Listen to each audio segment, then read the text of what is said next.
കഥ തുടരുന്നു. സാർ! ആ നിലവിളി കേട്ട് കരുണദാസ് ഞെട്ടിത്തിരിഞ്ഞു. ജാഫർ നെഞ്ചിൽ കൈ അമർത്തിപ്പിടിക്കുന്നു. കൈവിരലുകൾക്കിടയിലൂടെ രക്തം കിനിഞ്ഞു വരുന്നു. ജാഫർ! കരുണദാസ് പരിസരം മറന്ന് അലറിപ്പോയി. സാർ! നിന്ന നിൽപ്പിൽ ഒന്ന് വട്ടം കറങ്ങി അയാൾ. കാറ്റുപിടിച്ച മരം കണക്കെ ആടി. പിന്നെ കാൽമുട്ടുകൾ മടക്കി തറയിൽ കമിഴ്ന്നു വീണു. ഒരു വെട്ടിപ്പിടച്ചിൽ കൂടി. അതോടെ എല്ലാം ശാന്തം. കരുണദാസിന്റെ തൊണ്ടയിലെ ജലം വെറ്റി വരണ്ടു. അറിയാതെ കണ്ണുകൾ പുറത്തേക്കുന്തി. ഫോണിലൂടെ കർണന്റെ ചിരി കേട്ടു. എങ്ങനെയുണ്ട് കരുണദാസ്? നിങ്ങൾ വിചാരിക്കുന്നതിനേക്കാളൊക്കെ ഒരുപാട് ഉയരത്തിലാണ് ഞാനെന്ന് മനസ്സിലായല്ലോ. ഇപ്പോൾ എൻ്റെ കൈവിരൽ ട്രിഗറിൽ ഒന്ന് അമർന്നാൽ പിന്നെ നീ ബാക്കി കാണില്ല. അങ്ങനെ ചെയ്യാൻ എനിക്കറിയാൻ പാടില്ലഞ്ഞിട്ടല്ല. ഈ കൊച്ചുനഗര അടക്കി വാഴുന്ന നിന്നെ ഒരു ബുള്ളറ്റിന് തീർത്താൽ അത് മോശമല്ലേ? ഒരു പുഴുത്ത പട്ടിയെ പോലെ നീ നരകിക്കുന്നത് നാലാൾ കണ്ടില്ലെങ്കിൽ പിന്നെ എന്ത് ത്രില്ല ഉള്ളത്? അതുകൊണ്ട് തൽക്കാലം നിന്നെ വിടുന്നു. പക്ഷേ ഒന്നും മറക്കരുത്, ഇനി എനിക്കെതിരെ വന്നാൽ നിന്റെ സാമ്രാജ്യം ബാക്കി കാണില്ല. കല്ലിന്മേൽ കല്ല് ശേഷിക്കാതെ നീ പടുത്തുയർത്തിയതൊക്കെ തകർക്കും ഞാൻ. അപ്പുറത്ത് ഫോൺ കട്ടായപ്പോഴും ഒരു മരപ്പാവ കണക്കെ നിൽക്കുകയായിരുന്നു കരുണദാസ്.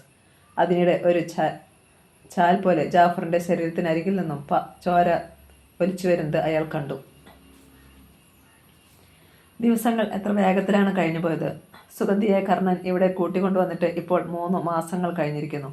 ഇതിനിടെ 2-3 തവണ അവൾ അമ്മയ്ക്ക് കത്തയച്ചിരുന്നു. അതിലൊക്കെ തന്നെ അമ്മയെ അവൾ തൻ്റെ ഒപ്പം പോരാൻ ക്ഷണിക്കുകയും ചെയ്തിരുന്നു. കാളിയുടെ മറുപടി വന്നു. സ്ഥിരം പല്ലവി തന്നെ. തൻ്റെ ഭർത്താവിനെ അടക്കം ചെയ്ത മണ്ണിൽ കിടന്നു തന്നെ അവർക്കും മരിക്കണം. പിന്നെ നാട്ടുവിശേഷങ്ങൾ. വനപാലകരോ കഞ്ചാവ് കൃഷിക്കാരോ ആ സംഭവത്തിന് ശേഷം അവിടേക്ക് ചെന്നിട്ടേയില്ല. ആളുകൾക്കൊക്കെ ഇപ്പോഴും സംസാരിക്കുവാൻ കർണൻ്റെയും മണിവേലുവിൻ്റെയും കാര്യങ്ങളേയുള്ളൂ പോലും. അടുത്ത വിശേഷം കുഞ്ഞുകുഞ്ഞിൻ്റെ മകൾ നീരജയുടെ വിവാഹക്കാര്യമാണ്. തീയതി നിശ്ചയിച്ചു കഴിഞ്ഞു പോലും. വിവാഹത്തിന് കർണനെയും മണിവേലുവിനെയും അയാൾ വിളിക്കും. അവൾ ചെല്ലുകയാണെങ്കിൽ അവൾ കൂടി ചെല്ലണമെന്ന്. കട്ടിലിൽ ചെരിഞ്ഞു കിടന്നുകൊണ്ടാണ് സുഗന്ധി അമ്മയുടെ കത്ത് വായിച്ചത്. കത്തിനൊടുവിൽ അമ്മ തിരക്കിയിരിക്കുന്നു. നീയും കർണനും ഭാര്യഭർത്തക്കന്മാരായാണോ മോളെ കഴിയുന്നത്? നിനക്ക് എന്തെങ്കിലും വിശേഷമുണ്ടോ? അത് വായിച്ചപ്പോൾ ശരീരമാകെ ഒരു കുളിരുണ്ടായതുപോലെ അവൾക്ക് തോന്നി. പക്ഷേ പെട്ടെന്ന് തന്നെ ആ മുഖം മ്ലാനമായി. ഒരു വേലക്കാരിയുടെ മാത്രം പരിഗണന തേടി വന്ന തനിക്ക് ഇത്രയുമൊക്കെ ചെയ്തു തന്നില്ലേ കർണേട്ടൻ? ആ നിലയ്ക്ക് ഇനി എന്തെങ്കിലും ആഗ്രഹിക്കുന്നത് തന്നെ അധികപ്പറ്റല്ലേ? അദ്ദേഹത്തിൻ്റെ മനസ്സിൽ ഭാര്യയ്ക്കും മകൾക്കുമുള്ള സ്ഥാനം എത്രയാണെന്ന് തനിക്കറിയാം. എങ്കിലും ആ ശരീരത്തിൽ ഒന്ന് അമർന്നു നിൽക്കാൻ, ഒരാലിംഗനത്തിൽ അമരുവാൻ ഒത്തിരി കൊതിച്ചിട്ടുണ്ട്. അന്ന് ആ മഴയുള്ള രാത്രിയിൽ അദ്ദേഹവും നല്ല താല്പര്യത്തിലായിരുന്നു. പക്ഷേ ഏതോ നാശം പിടിച്ചവന്മാർ എല്ലാം തകർത്തു കളഞ്ഞു. എന്നിരുന്നാലും തനിക്കിനിയും കർണേട്ടനെ ശരിക്കും മനസ്സിലാക്കാനായിട്ടില്ല. ചിലപ്പോഴത്തെ പെരുമാറ്റം കണ്ടാൽ സ്നേഹം ചൊരിയുന്ന ഒരു കാമുകൻ, ചിലപ്പോൾ ചേട്ടൻ, ചിലപ്പോൾ ഭർത്താവ്. ഏത് റോളിൽ അഭിനയിക്കുന്നതിനും തനിക്ക് സന്തോഷമേയുള്ളൂ. അദ്ദേഹം ഒന്ന് മൂളിയാൽ മതി. പക്ഷേ മൂളണ്ടേ? അടുക്കളയിൽ കരിമീൻ പൊരിക്കുന്നതിൻ്റെ ഗന്ധം ഒഴുകി വന്നു. അവൾ എഴുന്നേറ്റിരുന്നു. കർണേട്ടന് കരിമീൻ ഒരുപാട് ഇഷ്ടമാണ്. സ്വന്തം ഹോട്ടലിൽ ഉണ്ടാക്കുന്ന ഭക്ഷണത്തേക്കാൾ കൂടുതൽ സ്വാദ് ഇവിടുത്തേതിനാണെന്ന് പലവട്ടം പറഞ്ഞിരിക്കുന്നു. ഇന്ന് അത്താഴത്തിന് ഇവിടെ വരുമെന്നാണ് പറഞ്ഞിരിക്കുന്നത്. പുത്തൻ ഉണർവുണ്ടായതുപോലെ സുഗന്ധി ക്ലോക്കിലേക്ക് നോക്കി. സമയം 5:30. അവൾ കത്ത് മേശപ്പുറത്ത് വെച്ചിട്ട് ബാത്റൂമിൽ കയറി. കുളി കഴിഞ്ഞു വന്ന് നിലക്കണ്ണാടിക്ക് മുന്നിൽ നിന്ന് മനോഹരമായി അണിഞ്ഞൊരുങ്ങി. അതിലോലമായ റോസ് നിറത്തിലുള്ള നൈറ്റി ധരിച്ചു. കണ്ണാടിക്ക് മുന്നിൽ നിന്നപ്പോൾ അവൾക്ക് തന്നെ കൊതി തോന്നി. ശരീരത്തിൻ്റെ വടിവുകൾ അപ്പാടെ പുറത്തു കാണാം. വില കൂടിയ സ്പ്രേ വസ്ത്രത്തിൽ തളിച്ചു. പിന്നെ കാത്തിരിപ്പിൻ്റെ നിമിഷങ്ങളായിരുന്നു. മടുപ്പ് തോന്നിയപ്പോൾ കുറച്ചു നേരം TV കണ്ടു. അപ്പോഴേക്കും അടുക്കള ജോലികൾ തീർത്തിട്ട് വേലക്കാരിയും വന്നു TV ക്ക് മുന്നിലായി തറയിലിരുന്നു. 8 മണിയായി. കർണൻ വന്നപ്പോൾ അവൻ്റെ കയ്യിൽ ഒരു പാക്കറ്റ് ഉണ്ടായിരുന്നു. എന്താ ഇത്? 2 ബിയറാ. തണുപ്പ് പോകാതെ ഫ്രിഡ്ജിലേക്ക് വെച്ചോ. അവൾ അത് കൊണ്ടുചെന്ന് ഫ്രിഡ്ജിൽ വെച്ചു. പിന്നെ തിരികെ വന്ന് അവൻ്റെ അരികിലായി സെറ്റിയിലിരുന്നു. വേലക്കാരി അടുക്കളയിലേക്ക് വലിഞ്ഞു. സുഗന്ധി TVയുടെ വോളിയം കുറച്ചു വെച്ചു. ഇന്ന് നല്ല ഗ്ലാമറാണല്ലോ. അവൻ അവളെ നോക്കി ചിരിച്ചു. സുഗന്ധി കീഴ്ചുണ്ട് കടിച്ചു. ഒരു തരം മത്ത് പിടിപ്പിക്കുന്ന ഗന്ധം. ഇങ്ങനെ കുറച്ചു നേരം എൻ്റെ അടുത്ത് നീ ഇരുന്നു പോയാൽ എൻ്റെ സകല നിയന്ത്രണങ്ങളും വിട്ടുപോകുമേ. പറഞ്ഞേക്കാം. സാരമില്ല, അവൾ പറഞ്ഞു. എൻ്റെ ദൈവത്തിന് എങ്ങനെ നിയന്ത്രണം വിട്ടാലും അത് സഹിക്കാൻ ഞാൻ ഒരുക്കമാ. നേരോ? അവൾ ഈണത്തിൽ മൂളി. അവൻ ആ കണ്ണുകളിലേക്ക് നോക്കി. അവിടെ വികാരത്തിൻ്റെ ഒരു സമുദ്രം ഇളകി മറിയുന്നത് കണ്ടു. അറിയാതെ അവൻ്റെ കണ്ണുകൾ അവളുടെ നെഞ്ചിലുടക്കി. വളരെ വേഗത്തിൽ അത് ഉയരുകയും താഴുകയും ചെയ്യുന്നത് കണ്ടു. ഒരു ബിയറിങ് എടുക്ക്, അവൻ പറഞ്ഞു. അവൾ ബിയറും ഗ്ലാസും എടുത്തുകൊണ്ടുവന്നു. ടീപ്പോയ് അവൻ്റെ മുന്നിലേക്ക് നീക്കിയിട്ടിട്ട് അതിൽ വെച്ചു. കീച്ചെയിനിൽ തന്നെയുള്ള ഓപ്പണർ കൊണ്ട് അത് തുറന്നു. പിന്നെ ബിയർ പതിഞ്ഞു പൊങ്ങാതിരിക്കാൻ ശ്രദ്ധിച്ചുകൊണ്ട് ഗ്ലാസ്സിലേക്ക് വീഴ്ത്തി. ഗ്ലാസ് ഉയർത്തി. അല്പം കഴിക്കുന്നോ? കുസൃതിച്ചിരിയോടെ അവൻ തിരക്കി. അയ്യോ, ഞാനോ? ഞാൻ മദ്യപിക്കില്ല. അവൻ ചിരിച്ചു. ബിയർ മദ്യമല്ല പെണ്ണേ.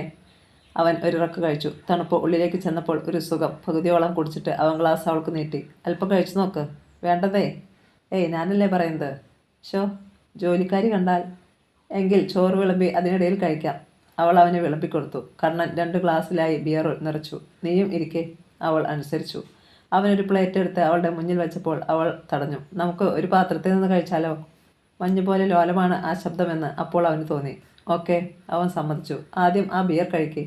അവൻ്റെ മുഖത്തേക്ക് ഒന്നുകൂടി നോക്കിയിട്ട് അവൾ ഗ്ലാസ് എടുത്തു. അപ്പോൾ കൈവിരലുകൾ വിറയ്ക്കുന്നത് അവൻ കണ്ടു. ഞാനിത് കഴിക്കണോ? അവൾ ഒരു കവിൾ കുടിച്ചു. ബിയറിൻ്റെ ചവർപ്പ് അവളുടെ മുഖത്തുണ്ടാക്കിയ ഭാവമാറ്റം ആസ്വദിക്കുകയായിരുന്നു അവനപ്പോൾ. ചുണ്ടുകളൊന്നു നുണഞ്ഞിട്ട് അവൾ ഗ്ലാസ് താഴെ വെച്ചു. ആ ചുണ്ടുകൾ ഒന്നുകൂടി ചുവന്ന് തൊടുത്തതുപോലെ അവൻ തോന്നി. തേൻ തുള്ളി പോലെ അവിടെ തങ്ങി നിന്ന ബിയർ അവൻ കൈ നീട്ടി തുറച്ചു. കോരി തരിച്ചു പോയി അവൾ. അവൻ ഒരുള്ള ചോറ് അവളുടെ വായിലേക്ക് വെച്ചു കൊടുത്തു. ഒരു കൊച്ചു കുഞ്ഞിന് കൊടുക്കും പോലെ. അവൾ അത് തിന്നു. പിന്നെ അവന് വാരി കൊടുത്തു. അങ്ങനെ തിന്നും തിരിച്ചും സമയം കടന്നുപോയി. ഒരു ഗ്ലാസ് ബിയർ അകത്ത് ചെന്ന് കഴിഞ്ഞപ്പോഴേക്കും സുഗന്ധി നല്ല ലഹരിയിലായി കഴിഞ്ഞിരുന്നു. ഒന്നുകൂടി ഒഴിക്കട്ടെ?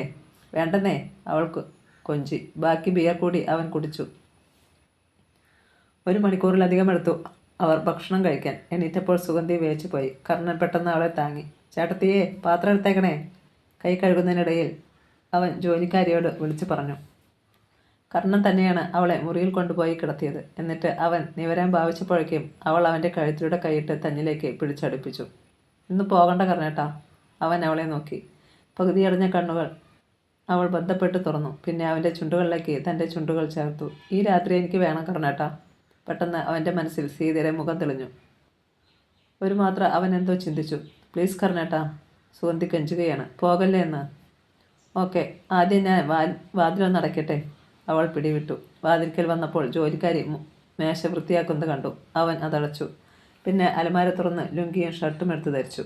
ഏതോ ഒരു ചിത്രകാരൻ്റെ ഭാവന ചിത്രം മാതിരി കിടക്കയിൽ ഒരു വശം ചരിഞ്ഞ് അവനെ തന്നെ നോക്കി കിടക്കുകയായിരുന്നു സുഗന്ധി. അവൻ ചെന്ന് കട്ടിലിലിരുന്നു. കണ്ണുകൾ അവളെ പലവട്ടം ഒഴിഞ്ഞു. വിറപ്പൂണ്ട വിരലുകൾ കൊണ്ട് അവളുടെ കവിളിൽ തലോടി. അവൾ ആ കൈപിടിച്ച ആവേശത്തോടെ ചുംബിച്ചു. അവൻ അവളിലേക്ക് ചാഞ്ഞു. കർണേട്ടാ. സിരകളിലൂടെ രക്തം കുതിച്ചോടുകയായിരുന്നു. പരസ്പരം കീഴടക്കാനുള്ള ആവേശം. അതിൽ അവർ സ്വയം മറന്നു. ആഴ്ചകൾ കടന്നുപോയി. കേരളത്തിൽ ഇലക്ഷൻ തീയതി പ്രഖ്യാപിച്ചു. ഭരണപക്ഷത്തിനും പ്രതിപക്ഷത്തിനും കർണനും മണിവേലുവും വാരിക്കോരി കൊടുത്തു. ആരൊക്കെ ജയിച്ചാലും മന്ത്രിസഭയുണ്ടാക്കിയാലും തങ്ങൾക്ക് യാതൊരു കോട്ടവും സംഭവിക്കാൻ പാടില്ല എന്നതായിരുന്നു അവരുടെ തീരുമാനം. എന്നാൽ ഈ രംഗം നേരത്തെ മനസ്സിൽ കണ്ട സൂര്യമൂർത്തി അസ്വസ്ഥനായി. പ്രതിപക്ഷത്തിന് ഭരണം കിട്ടിയാൽ അത് തന്നെ പ്രതികൂലമായി ബാധിക്കും എന്ന കാര്യത്തിൽ അയാൾക്ക് തർക്കമേ ഇല്ലായിരുന്നു. കാരണം ജയിച്ചു വന്നാൽ സുഗതരാജൻ തന്നെയായിരിക്കും മന്ത്രി. പഴയ കാസറ്റ് പ്രശ്നമൊന്നും അയാൾ മറന്നിട്ടുണ്ടാവില്ല. കർണൻ പ്രഷർ ചെയ്താൽ അയാൾ എന്തൊക്കെ ചെയ്തു കൂട്ടുമെന്ന് തീർച്ചപ്പെടുത്താനുമാവില്ല. അസ്വസ്ഥനായി സൂര്യമൂർത്തി മുറിയിൽ അങ്ങിങ്ങും നടന്നു. ദാവീദും കാളിയനും അവിടെ തന്നെയുണ്ട്. സൂര്യമൂർത്തി ഒരു ചുരുട്ട് കത്തിച്ചു. സുഗതരാജനല്ലാതെ മറ്റാരെങ്കിലും എക്സൈസ് മന്ത്രിയായാൽ തനിക്ക് കുഴപ്പമൊന്നും വരാൻ പോകുന്നില്ല. അയാൾ തിരിഞ്ഞ് ദാവീദിനെയും കാളിയനെയും നോക്കി. സുഗതരാജൻ ഇത്തവണ ഇലക്ഷനിൽ മത്സരിക്കുന്നില്ല. എന്താ? അതിന് അയാൾ ദാവീദ് പൂർത്തിയാക്കാതെ നിർത്തി. ടെൽമി. അയാൾ മൂർത്തി ചുരുട്ട് ആഞ്ഞു വലിച്ചു. പ്രതിപക്ഷത്തിൻ്റെ ആദ്യ ലിസ്റ്റിൽ തന്നെ അയാളുടെ പേരുണ്ടല്ലോ മുതലാളി. ഉണ്ട്. അതുകൊണ്ട് തന്നെയല്ലേ ഞാൻ പറഞ്ഞത് അയാൾ മത്സരിക്കുന്നില്ലെന്ന്. മത്സരിക്കാൻ പാടില്ല. അതിന് അയാൾ ജീവിച്ചിരിക്കരുത്.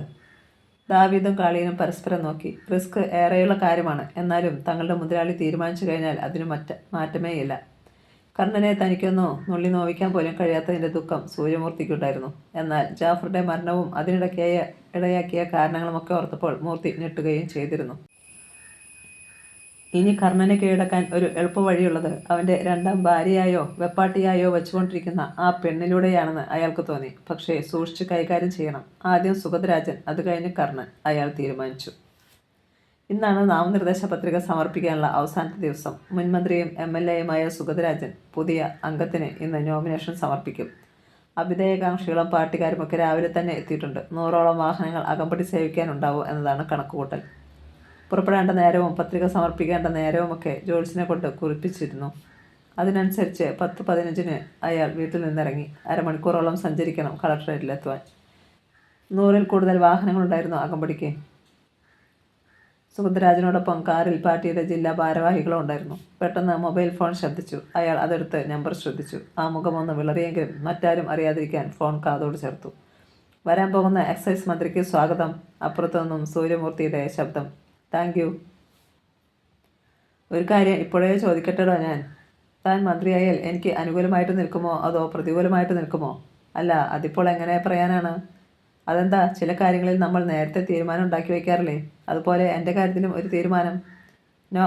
മറ്റുള്ളവർ അടുത്തുള്ളതിനാൽ ഒന്നും വിട്ടുപറയാൻ കഴിയാതെ അയാൾ അസ്വസ്ഥതയോടെ പറഞ്ഞു. നീ ഇത് പറയുമെന്ന് എനിക്കറിയാമായിരുന്നു സുഗത. അതുകൊണ്ട് നിനക്കുള്ള സമ്മാനം ഞാൻ എപ്പോഴേ കരുതി വച്ചിരിക്കുന്നു. Good bye. Sugatharajan phone off ചെയ്തതും അതിഭയങ്കരമായ ഒരു ശബ്ദത്തോടെ അയാൾ സഞ്ചരിച്ച കാർ പൊട്ടിത്തെറിച്ചതും ഒരേ നേരത്തായിരുന്നു. പിന്നാലെ വന്ന കാറുകൾ ബ്രേക്ക് ചെയ്തു. എന്നിട്ടും സുഗതരാജൻ്റെ ചിതറിത്തെറിച്ച കാറിൻ്റെ തീപിടിച്ച ഭാഗങ്ങൾ അവയിലേക്ക് വന്നു വീണു. അതിനുള്ളിലുണ്ടായിരുന്ന ഒരു മനുഷ്യൻ്റെയും ശരീരഭാഗങ്ങൾ തിരിച്ചറിയാനായില്ല. ബിസ്ക്കറ്റ് കഷ്ണങ്ങൾ കണക്കെ എല്ലാം ചിതറിപ്പോയിരുന്നു. ഇലക്ഷൻ കഴിഞ്ഞു. കഴിഞ്ഞ ഭരണപക്ഷം പ്രതിപക്ഷത്തായി. കഴിഞ്ഞ പ്രതിപക്ഷം അധികാരത്തിൻ്റെ അപ്പകഷ്ണങ്ങൾക്ക് വേണ്ടി കടിപിടി കൂടി. സൂര്യമൂർത്തിക്ക് ആശ്വസിക്കാൻ വകയുണ്ടായിരുന്നു. കാരണം ആരും പ്രതീക്ഷിക്കാത്ത ഒരാളാണ് എക്സൈസ് മന്ത്രിയായത്. മൂർത്തിയുടെ ഒരു പഴയ ജോലിക്കാരൻ രാജപ്പൻ.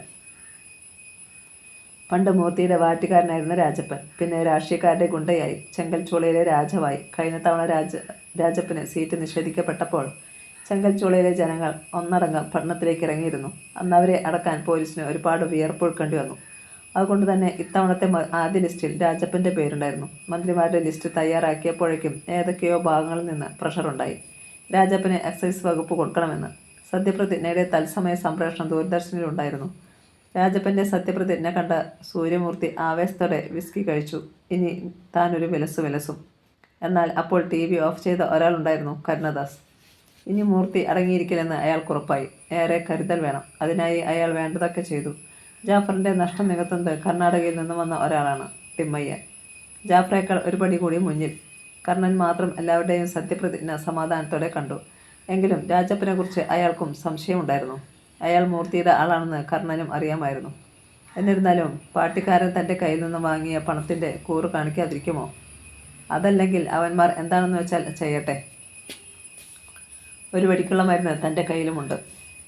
കർണൻ മണിവേലുവിനെ നോക്കി. സൂര്യമൂർത്തിയുടെ നീക്കങ്ങൾ ഇനി ശ്രദ്ധിച്ചുകൊണ്ടിരിക്കണം. മാത്രമല്ല എക്സൈസ് മന്ത്രിയുടെ പേഴ്സണൽ സ്റ്റാഫിൽ നമ്മുടെ ആളുകളെ തിരികെ കയറ്റുകയും വേണം.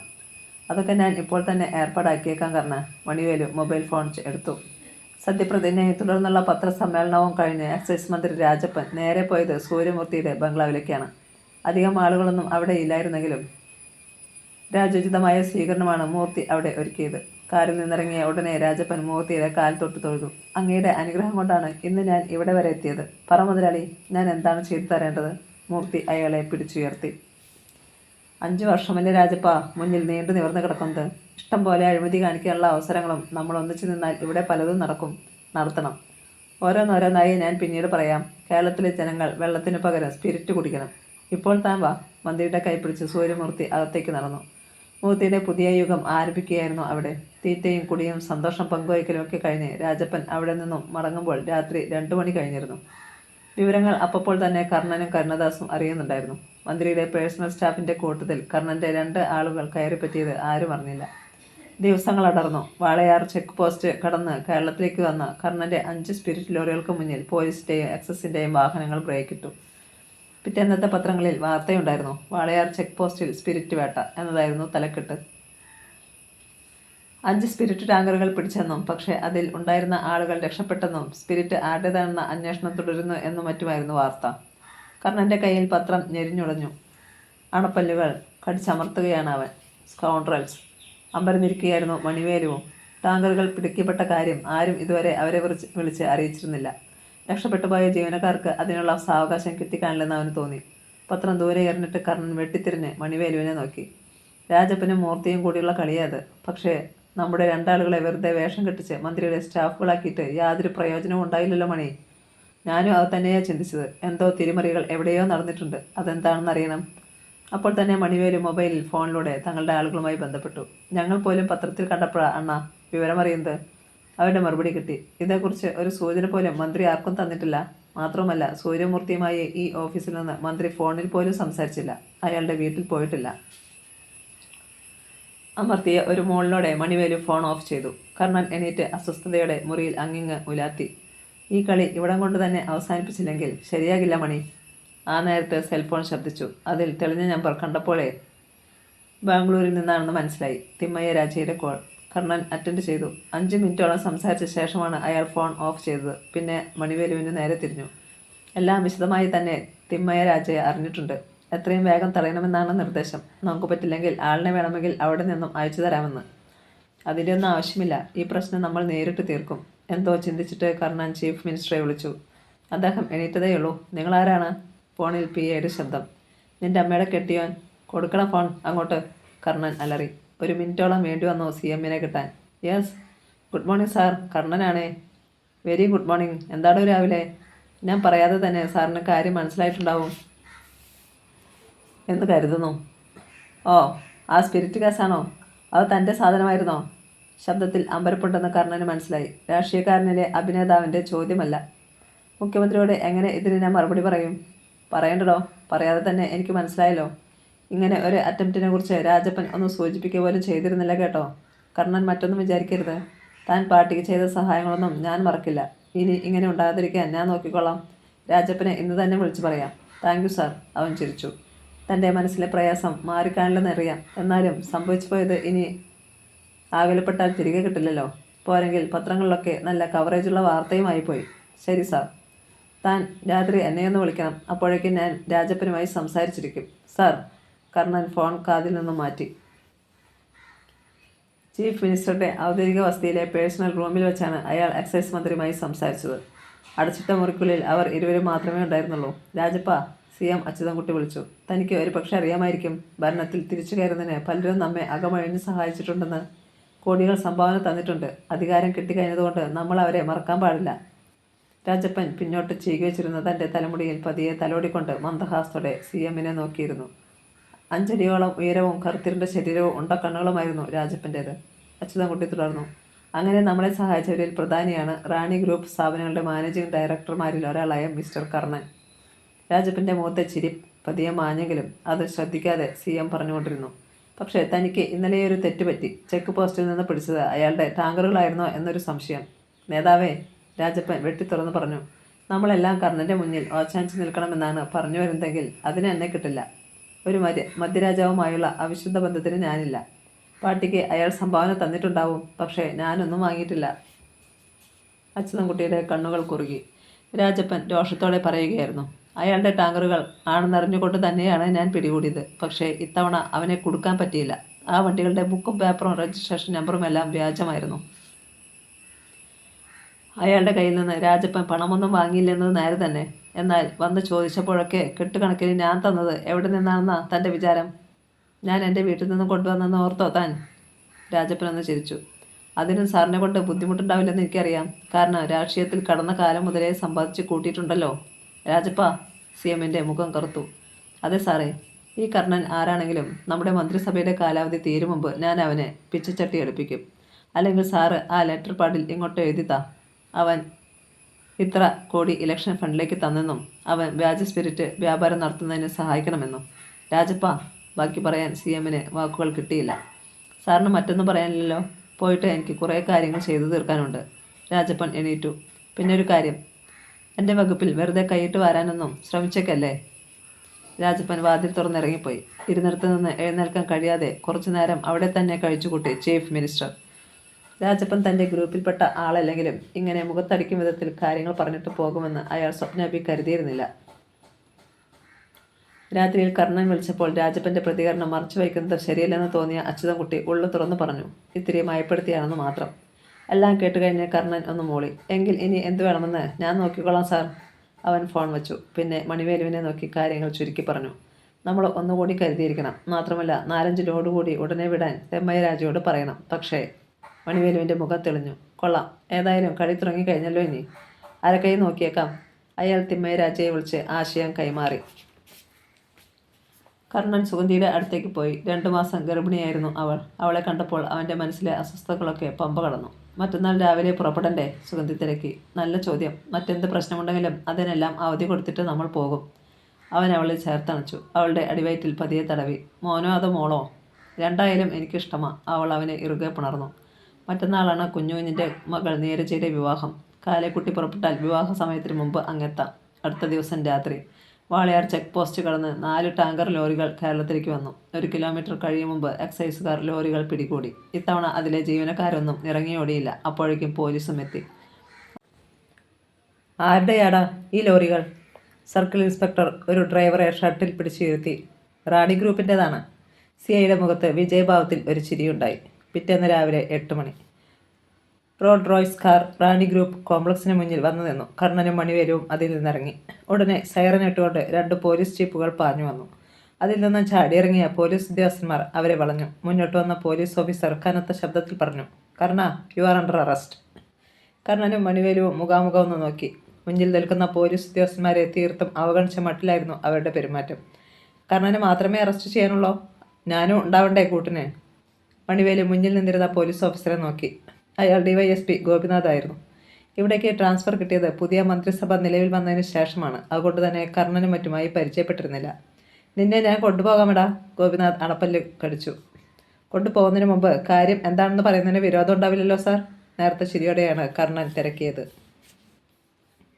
ഇല്ല, സ്പിരിറ്റ് കള്ളക്കടത്ത് നടത്തിയതിനാണ് നിങ്ങളെ കസ്റ്റഡിയിലെടുക്കുന്നത്. സ്പിരിറ്റോ? അവൻ ഉറക്കെ ചിരിച്ചു. ഈ ആശുപത്രികളിലൊക്കെ ഉപയോഗിക്കുന്ന ഒരു സാധനത്തിൻ്റെ പേരല്ലേ സാർ ഇപ്പോൾ പറഞ്ഞത്? അതിൻ്റെ കള്ളക്കടത്ത് നടത്തിയിട്ട് ഞങ്ങൾക്ക് എന്ത് കിട്ടാനാ? വേണ്ട, വേറെ ഇറക്കല്ലേ. നിങ്ങളുടെ ടാങ്കർ ലോറികളും അതിൻ്റെ ജോലിക്കാരുമെല്ലാം ഞങ്ങളുടെ കസ്റ്റഡിയിലുണ്ട്. നിങ്ങളുടെ പേരിൽ തന്നെ രജിസ്റ്റർ ചെയ്തിട്ടുള്ള ടാങ്കറുകൾ. ഇനി രക്ഷപ്പെടാനാവില്ല. അപ്പോൾ സാറിന് ഞങ്ങളെ അറസ്റ്റ് ചെയ്തേ പറ്റൂ അല്ലേ? പിന്നെ ഒരു കാര്യം പറഞ്ഞേക്കാം, അറസ്റ്റ് ചെയ്തുകൊണ്ട് പോയിട്ട് സോറി പറഞ്ഞ് മടക്കി അയക്കല്ലേ. അങ്ങനെ ഞങ്ങൾ തിരിച്ചു പോരത്തില്ല. Shut up rascal. ഗോപിനാഥ് കൈയും ചൂട്ടി. ഭരണത്തിൻ്റെ തലപ്പത്ത് വരെ പിടിയുള്ളവരാണ് നിങ്ങളെന്ന് എനിക്കറിയാം. ഒരു ഫോൺ കോൾ കൊണ്ട് നിങ്ങളെ ഞാൻ മടക്കി അയക്കുമെന്ന് കരുതിയെങ്കിൽ തെറ്റി. വലക്കണ്ണികളെല്ലാം മുറുക്കിയിട്ട് തന്നെയാണ് എൻ്റെ വരവ്. അയാൾ പതിയെ മേശ പിരിച്ചു. ഇനിയുള്ള കാലം ജയിലിലെ ശാപ്പാടടിച്ച് നിങ്ങൾക്ക് സുഖമായി കഴിയാം. അതിന് ഏതായാലും കാശ് കൊടുക്കണ്ടല്ലോ സാറേ. അത്രയും ലാഭം. പറഞ്ഞത് മണിവേലുവാണ്. ചീ, നിർത്തടാ, കളിയാക്കുന്നോ? ഇത്രയും മനസ്സിൽ പിടിക്കേണ്ട സാറേ. കാര്യങ്ങൾ വിശദമായിട്ട് ചോദിച്ചറിഞ്ഞതല്ലേ? ആ, 2 പേരും ജീപ്പിൽ കയറണം. ഞങ്ങളുടെ വണ്ടിയിൽ വന്നാൽ പോരെ സാറേ? ജീപ്പിൽ എല്ലാവർക്കും കൂടി സ്ഥലം കാണുമോ? കർണൻ പരിഹസിച്ചു. കാണുമോന്ന് ഞാനൊന്ന് നോക്കട്ടടാ. പൊടുന്നനെ ഗോപിനാഥ് കൈ വീശിയടിച്ചു. പക്ഷേ കർണൻ അത് തടഞ്ഞു. വേണ്ട ഗോപിനാഥേ. അയാളുടെ നെഞ്ചിലെ നെയിം പ്ലേറ്റിലേക്ക് നോക്കിയിട്ടാണ് കർണൻ പറഞ്ഞത്. 3 അകിട കവല ചട്ടിമ്പിമാരോടും പോക്കറ്റ് അടികാരോടും പ്രയോഗിക്കുന്ന പോലെ എൻ്റെ നേരെ ഇനി കൈപ്പൊക്കല്ലേ. ഒരു പിടി ചോറുവാരി തിന്നണമെങ്കിൽ ശൗചകർമ്മം നടത്തുന്ന കൈ വേണ്ടിവരും. ഈ വലുത് കൈയുടെ പാടുപോലും പിന്നെ ഈ ദേഹത്തുണ്ടാവില്ല. ഭീഷണിയാണോടാ? കർണൻ്റെ കൈക്കുള്ളിൽ നിന്ന് തൻ്റെ കൈ വലിച്ചെടുക്കാൻ ശ്രമിക്കുന്നിടയിൽ ഗോപിനാഥ് അലറി. ഇതുവരെ അല്ലായിരുന്നു, പക്ഷേ ഇപ്പോൾ അതെ. കർണൻ്റെ ശബ്ദം മുറുകി. മുന്നോട്ട് കുതിക്കാൻ തുടങ്ങിയ പോലീസുകാരെ ഗോപിനാഥ് തടഞ്ഞു. വേണ്ട, അങ്ങ് സ്റ്റേഷനിൽ ചെല്ലട്ടെ. വഴിയാത്രക്കാർ ഗേറ്റിന് പുറത്തു നിന്ന് ഉദ്യോഗത്തോടെ അങ്ങോട്ട് നോക്കുന്നുണ്ടായിരുന്നു. പെട്ടെന്നാണ് അത് സംഭവിച്ചത്. ആരോ ആസൂത്രണം ചെയ്തതുപോലെ ഏതാനും വാഹനങ്ങൾ വന്ന് ഗേറ്റിന് പുറത്ത് ബ്രേക്കിട്ടു. അതിൽ നിന്ന് ചില സ്വകാര്യ TV ചാനലുകളുടെ പ്രാദേശിക ലേഖകന്മാരും പത്ര റിപ്പോർട്ടർമാരും ഇറങ്ങി അകത്തേക്ക് വന്നു. എന്താ സാർ പ്രശ്നം? അവർ DYSPയെ നോക്കി. സ്പിരിറ്റ് കേസുമായി ബന്ധപ്പെട്ട് ഇവരെ അറസ്റ്റ് ചെയ്യുകയാണ്. വാളയാർ ചെക്ക് പോസ്റ്റിൽ വെച്ച് ഇവരുടെ സ്പിരിറ്റ് ടാങ്കറുകൾ പോലീസിൻ്റെ കസ്റ്റഡിയിലായിക്കഴിഞ്ഞു. അഭിമാനത്തോടെയും വീറോടും കൂടിയാണ് ഗോപിനാഥ് പറഞ്ഞത്. കർണനും മണിവേലുവും കണ്ണുകൾ കൊണ്ട് സംസാരിച്ചു. മുന്നിൽ നിൽക്കുന്ന മാധ്യമപ്രവർത്തകർ ഏതൊക്കെ സ്ഥാപനങ്ങളുടേതാണെന്ന് മനസ്സിലാക്കുകയായിരുന്നു അവർ. ക്യാമറകൾ തുരുത്തുരാ മിന്നി. വീഡിയോഗ്രാഫർമാർ ചിത്രങ്ങൾ എടുത്തു തുടങ്ങി. കർണനും മണിവേലുവും ചിരിച്ചുകൊണ്ട് ക്യാമറയ്ക്ക് പോസ്റ്റ് ചെയ്തു. അതുകൂടി കണ്ടപ്പോൾ ഗോപിനാഥിന് അടിമുടി പെരുത്തു കയറി. നിങ്ങൾ ജീപ്പിൽ കയറണം, അയാൾ വീണ്ടും പറഞ്ഞു. കയറാം, പക്ഷേ കുറ്റവാളികളെ അറസ്റ്റ് ചെയ്യുമ്പോൾ നിങ്ങൾ സ്വീകരിക്കേണ്ട ചില നടപടികളൊക്കെ ഉണ്ടല്ലോ. ആദ്യം ഞങ്ങൾ വിലങ്ങ് വയ്ക്കണം, അല്ലാതെ ഇവിടെ നിന്നും കൊണ്ടുപോകാം എന്ന് കരുതണ്ട. DYSP ഗോപിനാഥ് SIയെ നോക്കി. അയാൾ ജീപ്പിൽ നിന്ന് 2 വിലങ്ങുകൾ എടുത്തുകൊണ്ട് വന്നു. അവരുടെ കൈകളിൽ മുറുക്കി. ഈ രംഗവും TV ക്യാമറകൾ പകർത്തിയെടുത്തു. കൊള്ളാം, ഇപ്പോഴാ ഒരു സ്റ്റൈലായത്. കർണൻ മാധ്യമപ്രവർത്തകർക്ക് നേരെ നോക്കി. ഇന്നത്തെ TV ന്യൂസിലും നാളത്തെ പത്രത്തിലുമൊക്കെ ഞങ്ങളെപ്പറ്റി നല്ല സ്റ്റൈലൻ വാർത്തകളുണ്ടായിരിക്കണം. അവർ മിണ്ടിയില്ല. ഈ അസാമാന്യ ധൈര്യം കണ്ട് ഗോപിനാഥ് പോലും തെല്ല് പകച്ചുപോയി. കർണനും മണിവേലുവും പോലീസ് ജീപ്പിൽ കയറി. അവരെയും കൊണ്ട് ജീപ്പ് ഗേറ്റ് കടന്നു. North police station. അവരെ കൊണ്ടുപോവാ എന്ന് പോലീസുകാരോട് പറഞ്ഞിട്ട് DYSP ഗോപിനാഥ് തറ ചവിട്ടിക്കുലുക്കി അകത്തേക്ക് കയറി. കർണനും മണിവേലുവും പുഞ്ചിരിയോടെയാണ് അകത്തേക്ക് ചെന്നത്. ഗോപിനാഥ് തൻ്റെ തൊപ്പിയെടുത്ത് മേശപ്പുറത്തേക്ക് വച്ചതേയുള്ളൂ. ഫോൺ അലറി വിളിക്കാൻ തുടങ്ങി. ചുളിഞ്ഞ നെറ്റിയോടെ അതിലേക്ക് ഒന്ന് നോക്കിയ ശേഷം അയാൾ റിസീവർ എടുത്തു. യെസ്. അപ്പുറത്തുനിന്ന് 1 മിനിറ്റോളം സംസാരം കേട്ടു. ഗോപിനാഥിൻ്റെ മുഖം വിളറി. നെറ്റിയിൽ വിയർപ്പ് കണങ്ങൾ ഉരുണ്ടുകൂടി. റിസീവർ വെച്ചിട്ട് അല്പനേരം അയാൾ ആലോചിച്ചിരുന്നു. ഹാഫ് ഡോർ തുറന്ന് അയാൾ മെല്ലെ പുറത്തു വന്നു. കർണനും മണിവേലുവും അവിടെ നിൽപ്പുണ്ടായിരുന്നു. അവരെ അഭിമുഖീകരിക്കുവാൻ ഗോപിനാഥിന് പ്രയാസമുള്ളതുപോലെ തോന്നി. ഹലോ DYSP, ഞങ്ങളിവിടെ നിർത്താതെ അണ്ടർവെയർ ഉടുപ്പിച്ച് സെല്ലിലേക്ക് കയറ്റുന്നില്ലേ? എന്നിട്ട് വേണ്ടേ കലാപരിപാടികൾ തുടങ്ങാൻ? കർണൻ ചോദിച്ചു. അവൻ തന്നെ പരിഹസിക്കുകയാണെന്ന് ഗോപിനാഥിന് മനസ്സിലായി. അണപ്പല്ലുകൾ കടിച്ചു ഞെരിച്ചുകൊണ്ട് അയാൾ പറഞ്ഞു. വലിയ മിടുക്കന്മാരാണ് നിങ്ങളെന്ന് കരുതുന്നുണ്ടാവും. വേണ്ട, ഈ പട്ടണത്തിൽ തന്നെ ഞാനും നിങ്ങളും കാണും. ഇനിയും കാണേണ്ടി വരും. അപ്പോൾ ഈ ചിരി നിങ്ങളുടെ മുഖത്തുണ്ടാവില്ല. എന്താ ഈ പറഞ്ഞതിൻ്റെ അർത്ഥം? സ്പിരിറ്റ് കേസിൽ അറസ്റ്റ് ചെയ്തു കൊണ്ടുവന്ന ഞങ്ങളെ വെറുതെ വിടുമെന്നാണോ ചോദിച്ചത് മണിവേലുവാണ്. ഇപ്പോൾ വിട്ടാലും നിങ്ങളെ ഞാൻ കുരുക്കും. തൽക്കാലം പോയിക്കോ. പോകാനോ? കണ്ണൻ്റെ ഭാവം മാറിയത് പെട്ടെന്നാണ്. മാധ്യമ പ്രവർത്തകർക്ക് മുന്നിൽ നിന്ന് വിലങ്ങ് വെച്ച് എന്തോ ഘോരാപരാധം ചെയ്തവരെ എന്ന പോലെ ഞങ്ങളെ ഇവിടെ കൊണ്ടുവന്നിട്ട് ഇപ്പോൾ പോകാനോ? ഞങ്ങളെ അറസ്റ്റ് ചെയ്തതിന് തെളിവുകളുണ്ട്, സാക്ഷികളുണ്ട്. ഇനി കോടതിയിൽ നിന്ന് ജാമ്യമെടുത്തേ ഞങ്ങൾ മടങ്ങുന്നുള്ളൂ. അല്ലാതെ ഞങ്ങളെ തിരിച്ചയക്കാമെന്ന് DYSP അല്ല, സാക്ഷാൽ DGP വിചാരിച്ച പോലും നടക്കില്ല. കാരണം മുന്നോട്ട് നീങ്ങി സ്റ്റേഷന്റെ വാതിൽക്കൽ കുത്തിയിരുന്നു. ഒപ്പം മണിവേലുവും. പോലീസുകാർ പകച്ചു. പ്രശ്നം രൂക്ഷമാകുമെന്ന് ഗോപിനാഥിന് തോന്നി. ഈ പട്ടണത്തിലെ കിരീടം വയ്ക്കാത്ത രാജാക്കന്മാരാണ് കർണനും മണിവേലുവും എന്ന് അറിയാൻ പാടില്ലാഞ്ഞിട്ടല്ല ഇത് ചെയ്തത്. മുകളിൽ നിന്നുള്ള പ്രഷർ അനുസരിച്ചാണ്. എന്നിട്ടൊടുവിൽ എന്ത് പറ്റി? സ്പിരിറ്റാണെന്ന് കരുതി പിടിച്ചെടുത്ത ടാങ്കർ ലോറികളിൽ ഗോമൂത്രവും ചാണകവും മിക്സ് ചെയ്തത്. അറിഞ്ഞുകൊണ്ട് കർണൻ ഇങ്ങനെയൊരു കളി കളിച്ചതാണെന്ന് ഉറപ്പാണ്. എങ്കിലും ഗോപിനാഥ് നിന്ന് വിയർക്കുകയാണ്. ഇനി എന്ത് ചെയ്യും സാർ? SI ചോദിച്ചു. അതിന് മറുപടി നൽകുവാൻ അയാൾക്ക് കഴിഞ്ഞില്ല. വേലിയിരുന്ന പാമ്പിനെ എടുത്ത് കഴുത്തിൽ ചുറ്റിയെന്ന് പറഞ്ഞതുപോലെയായി. ഇവർ കൂടുതൽ നേരം ഇങ്ങനെ ഇരുന്നാൽ പ്രശ്നം പിന്നെയും വഷളാകും. തൻ്റെ മേലുദ്യോഗസ്ഥന്മാരുടെ അടങ്ങാത്ത പക തോന്നി ഗോപിനാഥിന്. അയാൾ അന്യായത്തിൽ അവരെ സമീപിച്ചു. കർണ, തെറ്റ് എൻ്റെ ഭാഗത്താണ്. ഞാൻ മാപ്പ് ചോദിക്കുന്നു. നിങ്ങൾ ദയവായി പോകണം. അതുമാത്രം നടക്കത്തില്ല സാറേ, മണിവേലു വെട്ടി തുറന്നു പറഞ്ഞു. ഒത്തിരി കാലമായി സർക്കാർ ചെലവിൽ ഭക്ഷണം കഴിച്ചിട്ട് ആഗ്രഹിച്ചു പോയി. ഇനി തരത്തില്ലെന്ന് പറയല്ലേ? ഗോപിനാഥ് കുഴങ്ങി. കർണ പ്ലീസ്, ഇനി എനിക്കെതിരെ താൻ വരില്ലെന്ന് ഉറപ്പ് പറയാമോ? അവൻ തിരക്കി. പറയാം. ഗോപിനാഥിന് രണ്ടാമതൊന്നും ചിന്തിക്കാനില്ലായിരുന്നു. ഓക്കെ, എങ്കിൽ തൽക്കാലം ഞങ്ങൾ സമ്മതിക്കാം. പക്ഷേ നാളത്തെ പത്രത്തിലോ ഇന്ന് TV ന്യൂസിലോ ഞങ്ങളെ അപകീർത്തിപ്പെടുത്തുന്ന വിധത്തിൽ എന്തെങ്കിലും വാർത്ത വന്നാൽ അങ്ങനെ വരാതിരിക്കാൻ വേണ്ടത് ഞാൻ ചെയ്യണം. അല്ലെങ്കിൽ ഒരു പോലീസ് ഉദ്യോഗസ്ഥൻ്റെ തിരിച്ചറിയാനാവാത്ത ഡെഡ് ബോഡിയെക്കുറിച്ചായിരിക്കും അടുത്ത വാർത്ത.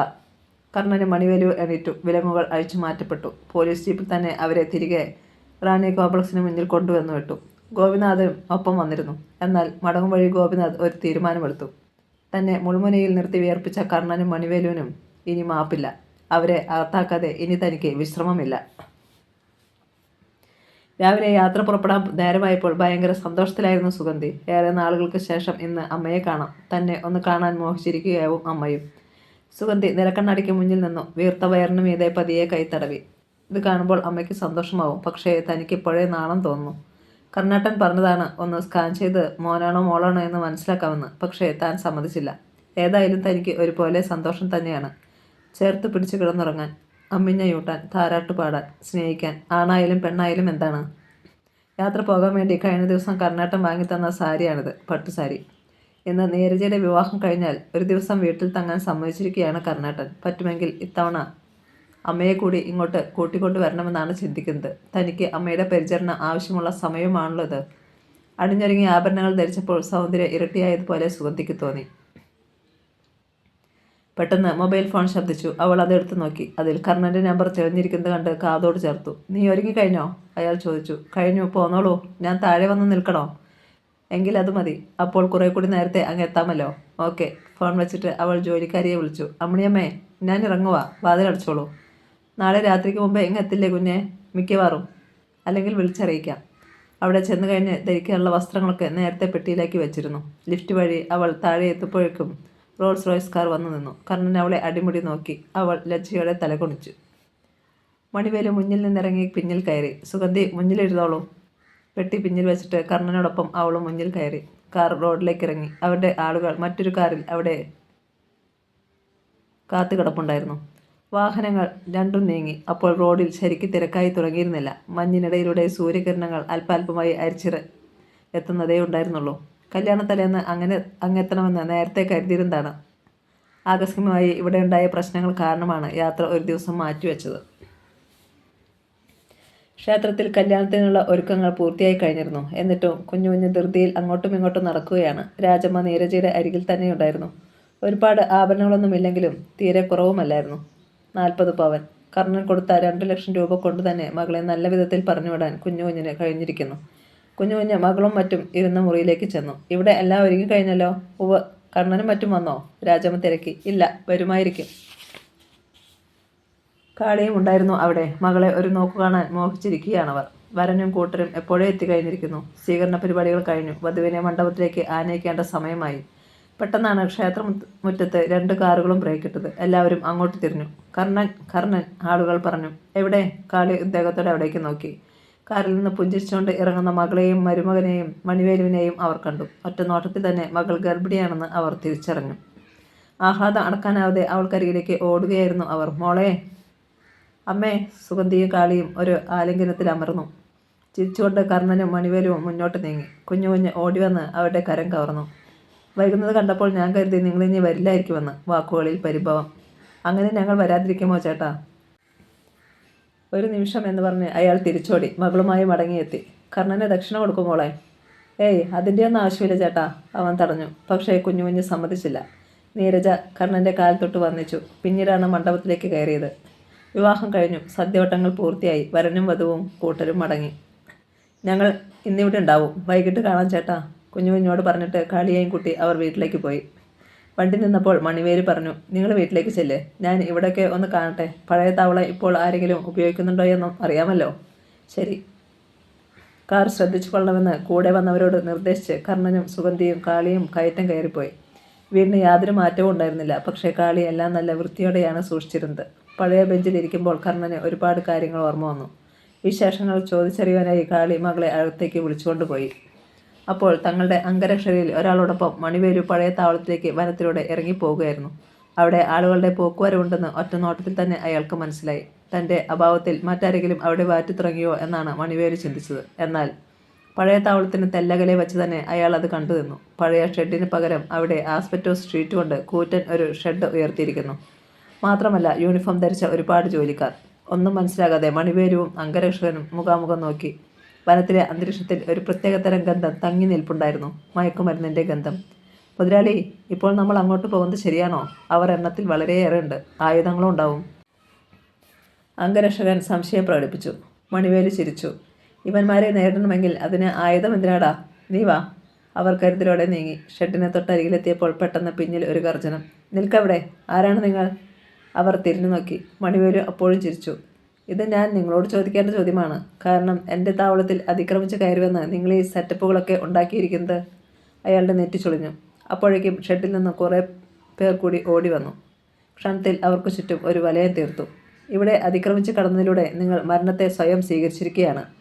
കൂട്ടത്തിൽ നേതാവെന്ന് തോന്നിക്കുന്ന മനുഷ്യൻ പല്ലിളിച്ചു. മണിവേലു അയാളെ അടിമുടിയോന്ന് നോക്കി. പോടാ കൊച്ചനെ! വനത്തിൽ അതിക്രമിച്ച് കയറിയോ ഇല്ലയോ എന്ന് തീരുമാനിക്കേണ്ടത് ഫോറസ്റ്റുകാരാണ്. ഇവിടെ എത്ര വർഷം ചാരയെ മാറ്റിയവനാണ് ഞാനെന്ന് നിങ്ങൾക്കറിയാമോ? മണിവേലു തിരക്കി. ആയിരിക്കാം. പക്ഷേ ഞങ്ങളുടെ രഹസ്യം കണ്ടെത്തിയ നിങ്ങൾക്ക് ഇനി മടങ്ങിപ്പോകാമെന്ന വിചാരം വേണ്ട, അയാൾ തീർത്തു പറഞ്ഞു. മണിവേലു മുണ്ട് ക്രമത്തിലധികം ഉയർത്തിക്കുത്തി പതിയെ തുടയിൽ തട്ടി. ആരെങ്കിലും പഠിപ്പിച്ചെന്ന വാചകങ്ങളാണ് നീ പറയുന്നെങ്കിൽ ആയിക്കോ. അല്ലാതെ സ്വന്തം അഭിപ്രായം വിട്ട് ഇങ്ങനെയൊന്നും പറഞ്ഞേക്കല്ലേ. പിന്നെ എന്താണ് നടന്നതെന്ന് ആർക്കും മനസ്സിലായില്ല. മണിവേലു മുകളിലേക്കൊന്ന് ചാടുന്നതേ അവർ കണ്ടുള്ളൂ. അടുത്ത നിമിഷം പിന്നിൽ തോക്ക് പിടിച്ചുകൊണ്ട് നിന്നിരുന്നവൻ്റെ കയ്യിൽ നിന്ന് അത് തെറിച്ചുപോയി. ഒപ്പം എവിടെ നിന്നാണെന്ന് അറിയുന്നില്ല ഒരു റിവോൾവർ വലിച്ചെടുത്ത മണിവേലു നേതാവിൻ്റെ നെഞ്ചിൽ കുത്തിയമർത്തി. സർവരും കിടുങ്ങിപ്പോയി. മണിവേലുവിൻ്റെ അംഗരക്ഷന് പോലും ഈയൊരു പ്രകടനം കണ്ടപ്പോൾ അമ്പരപ്പായിരുന്നു. ഇനി നീയൊന്ന് ചിന്തിച്ചു നോക്കിക്കടാ കൂവേ, നീ പറഞ്ഞത് വല്ലതും നടക്കുമോ?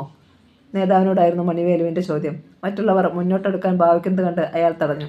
വേണ്ട, ഇവൻ്റെ ഹൃദയത്തിൽ 12 ദ്വാരങ്ങൾ വീഴ്ത്താൻ കഴിയുന്ന റിവോൾവറാണിത്. അതുകൊണ്ട് ഞാൻ പറയും വരെ ആരും ഇനി അനങ്ങണ്ട. നേതാവ് വിയർക്കാൻ തുടങ്ങി. മണിവേലു തൻ്റെ അംഗരക്ഷനെ നോക്കി.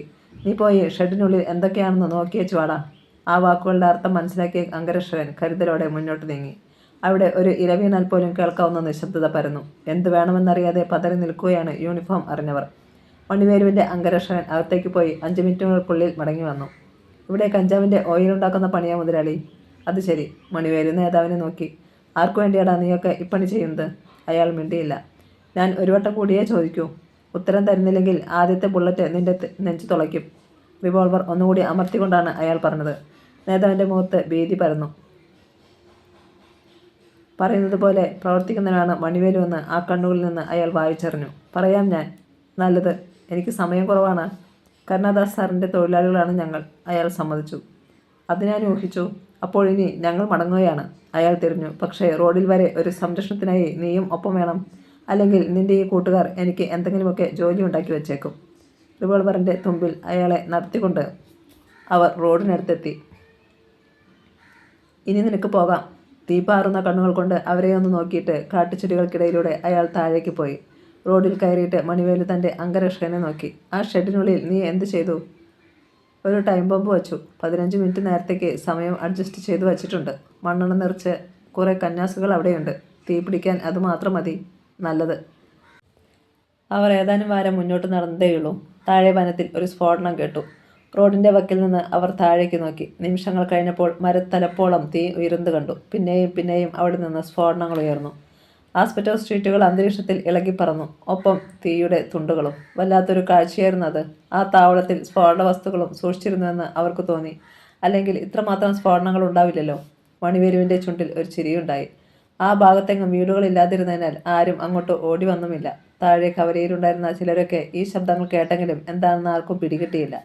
ആ ഭാഗത്ത് നിന്നിരുന്ന പച്ചമരങ്ങൾ പോലും കത്തിയെരിയുകയാണ്. അല്പനേരം കൂടി അവർ അവിടെ നിന്നു. പിന്നെ മണിവേലു പറഞ്ഞു, പോകാം. ഒന്നും സംഭവിക്കാത്തതുപോലെ അവർ നടന്നുപോയി. മണിവേലുവിൽ നിന്ന് വിവരം അറിഞ്ഞപ്പോൾ കർണം പറഞ്ഞു. അപ്പോൾ കരുണദാസുമായി പുതിയൊരു അംഗം കുറിച്ചു. ഇവിടെ മരുന്ന് നിർമ്മാണശാല തുടങ്ങിയിട്ടാണ് അയാൾ ആളുകളെ ഒഴിപ്പിക്കാൻ ശ്രമിച്ചത്. മണിവേലുവും തലകുലുക്കി. രാത്രി കുഞ്ഞുകുഞ്ഞിൻ്റെ ചായക്കടയിൽ അന്ന് എല്ലാവർക്കും ഭക്ഷണം ഫ്രീ ആയിരുന്നു. കർണനും മണിവേലുവും പട്ടണത്തിൽ നിന്ന് പല ബ്രാൻഡിലുള്ള 20ഓളം കുപ്പി മദ്യം കരുതിയിരുന്നു. അന്നത്തെ അവിടുത്തെ ആഘോഷത്തിന് അതെല്ലാം എടുത്തു കൊടുത്തു. ഓരോരുത്തരും തങ്ങൾക്ക് വേണ്ടത്ര ഒഴിച്ചു കുടിച്ചു. കുന്നേൽ വർക്കിയും ചെറിയാച്ചനുമൊക്കെ ആദ്യമേ തന്നെ ഫിറ്റായി. ഒരു ഗ്ലാസ് സീസർ വെള്ളം പോലും ചേർക്കാതെ അകത്താക്കിയിട്ട് ബാർബർ രാജൻ പറഞ്ഞു, എൻ്റെ കുഞ്ഞുകുഞ്ഞു കൊച്ചേട്ടാ, ഈ സാധനം ഒന്ന് കുടിക്കണമെന്ന് ഒത്തിരി കാലം കൊണ്ട് കൊതിക്കുമായിരുന്നു. ഞാൻ എന്താ ഇതിൻ്റെ ഒരു ടേസ്റ്റ്. അവൻ മീൻചാറിൽ കൈമുക്കി ഒന്ന് നക്കി. നീരജയുടെ കല്യാണം നടന്നുകൊണ്ട് ഇതൊന്ന് കുടിക്കാൻ പറ്റി. നിന്റെ ആവശ്യം പോലെ കുടിക്കട രാജ, മണിവേലു പ്രോത്സാഹിപ്പിച്ചു. പിന്നല്ലാതെ. ഏതായാലും ഇന്ന് വീട്ടിൽ ചെല്ലുമ്പോൾ വീട്ടുകാരത്തി മോന്ത വീർപ്പിക്കും. എന്നാൽ പിന്നെ നല്ലോണം കുടിച്ചേക്കാം. അവൻ പിന്നെയും ഗ്ലാസ് എടുത്തു. മറ്റുള്ളവർ നിർബന്ധിച്ചതിനാൽ കർണനും മണിവേലുവും അല്പം കഴിച്ചു.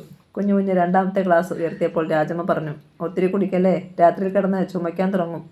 ഒന്ന് പോടി കൂവേ. അയാൾ ചിരിച്ചു. ഇതിനിടെ ഒരു കുപ്പിയുമായി രാജമ്മ അകത്തേക്ക് വലിഞ്ഞു.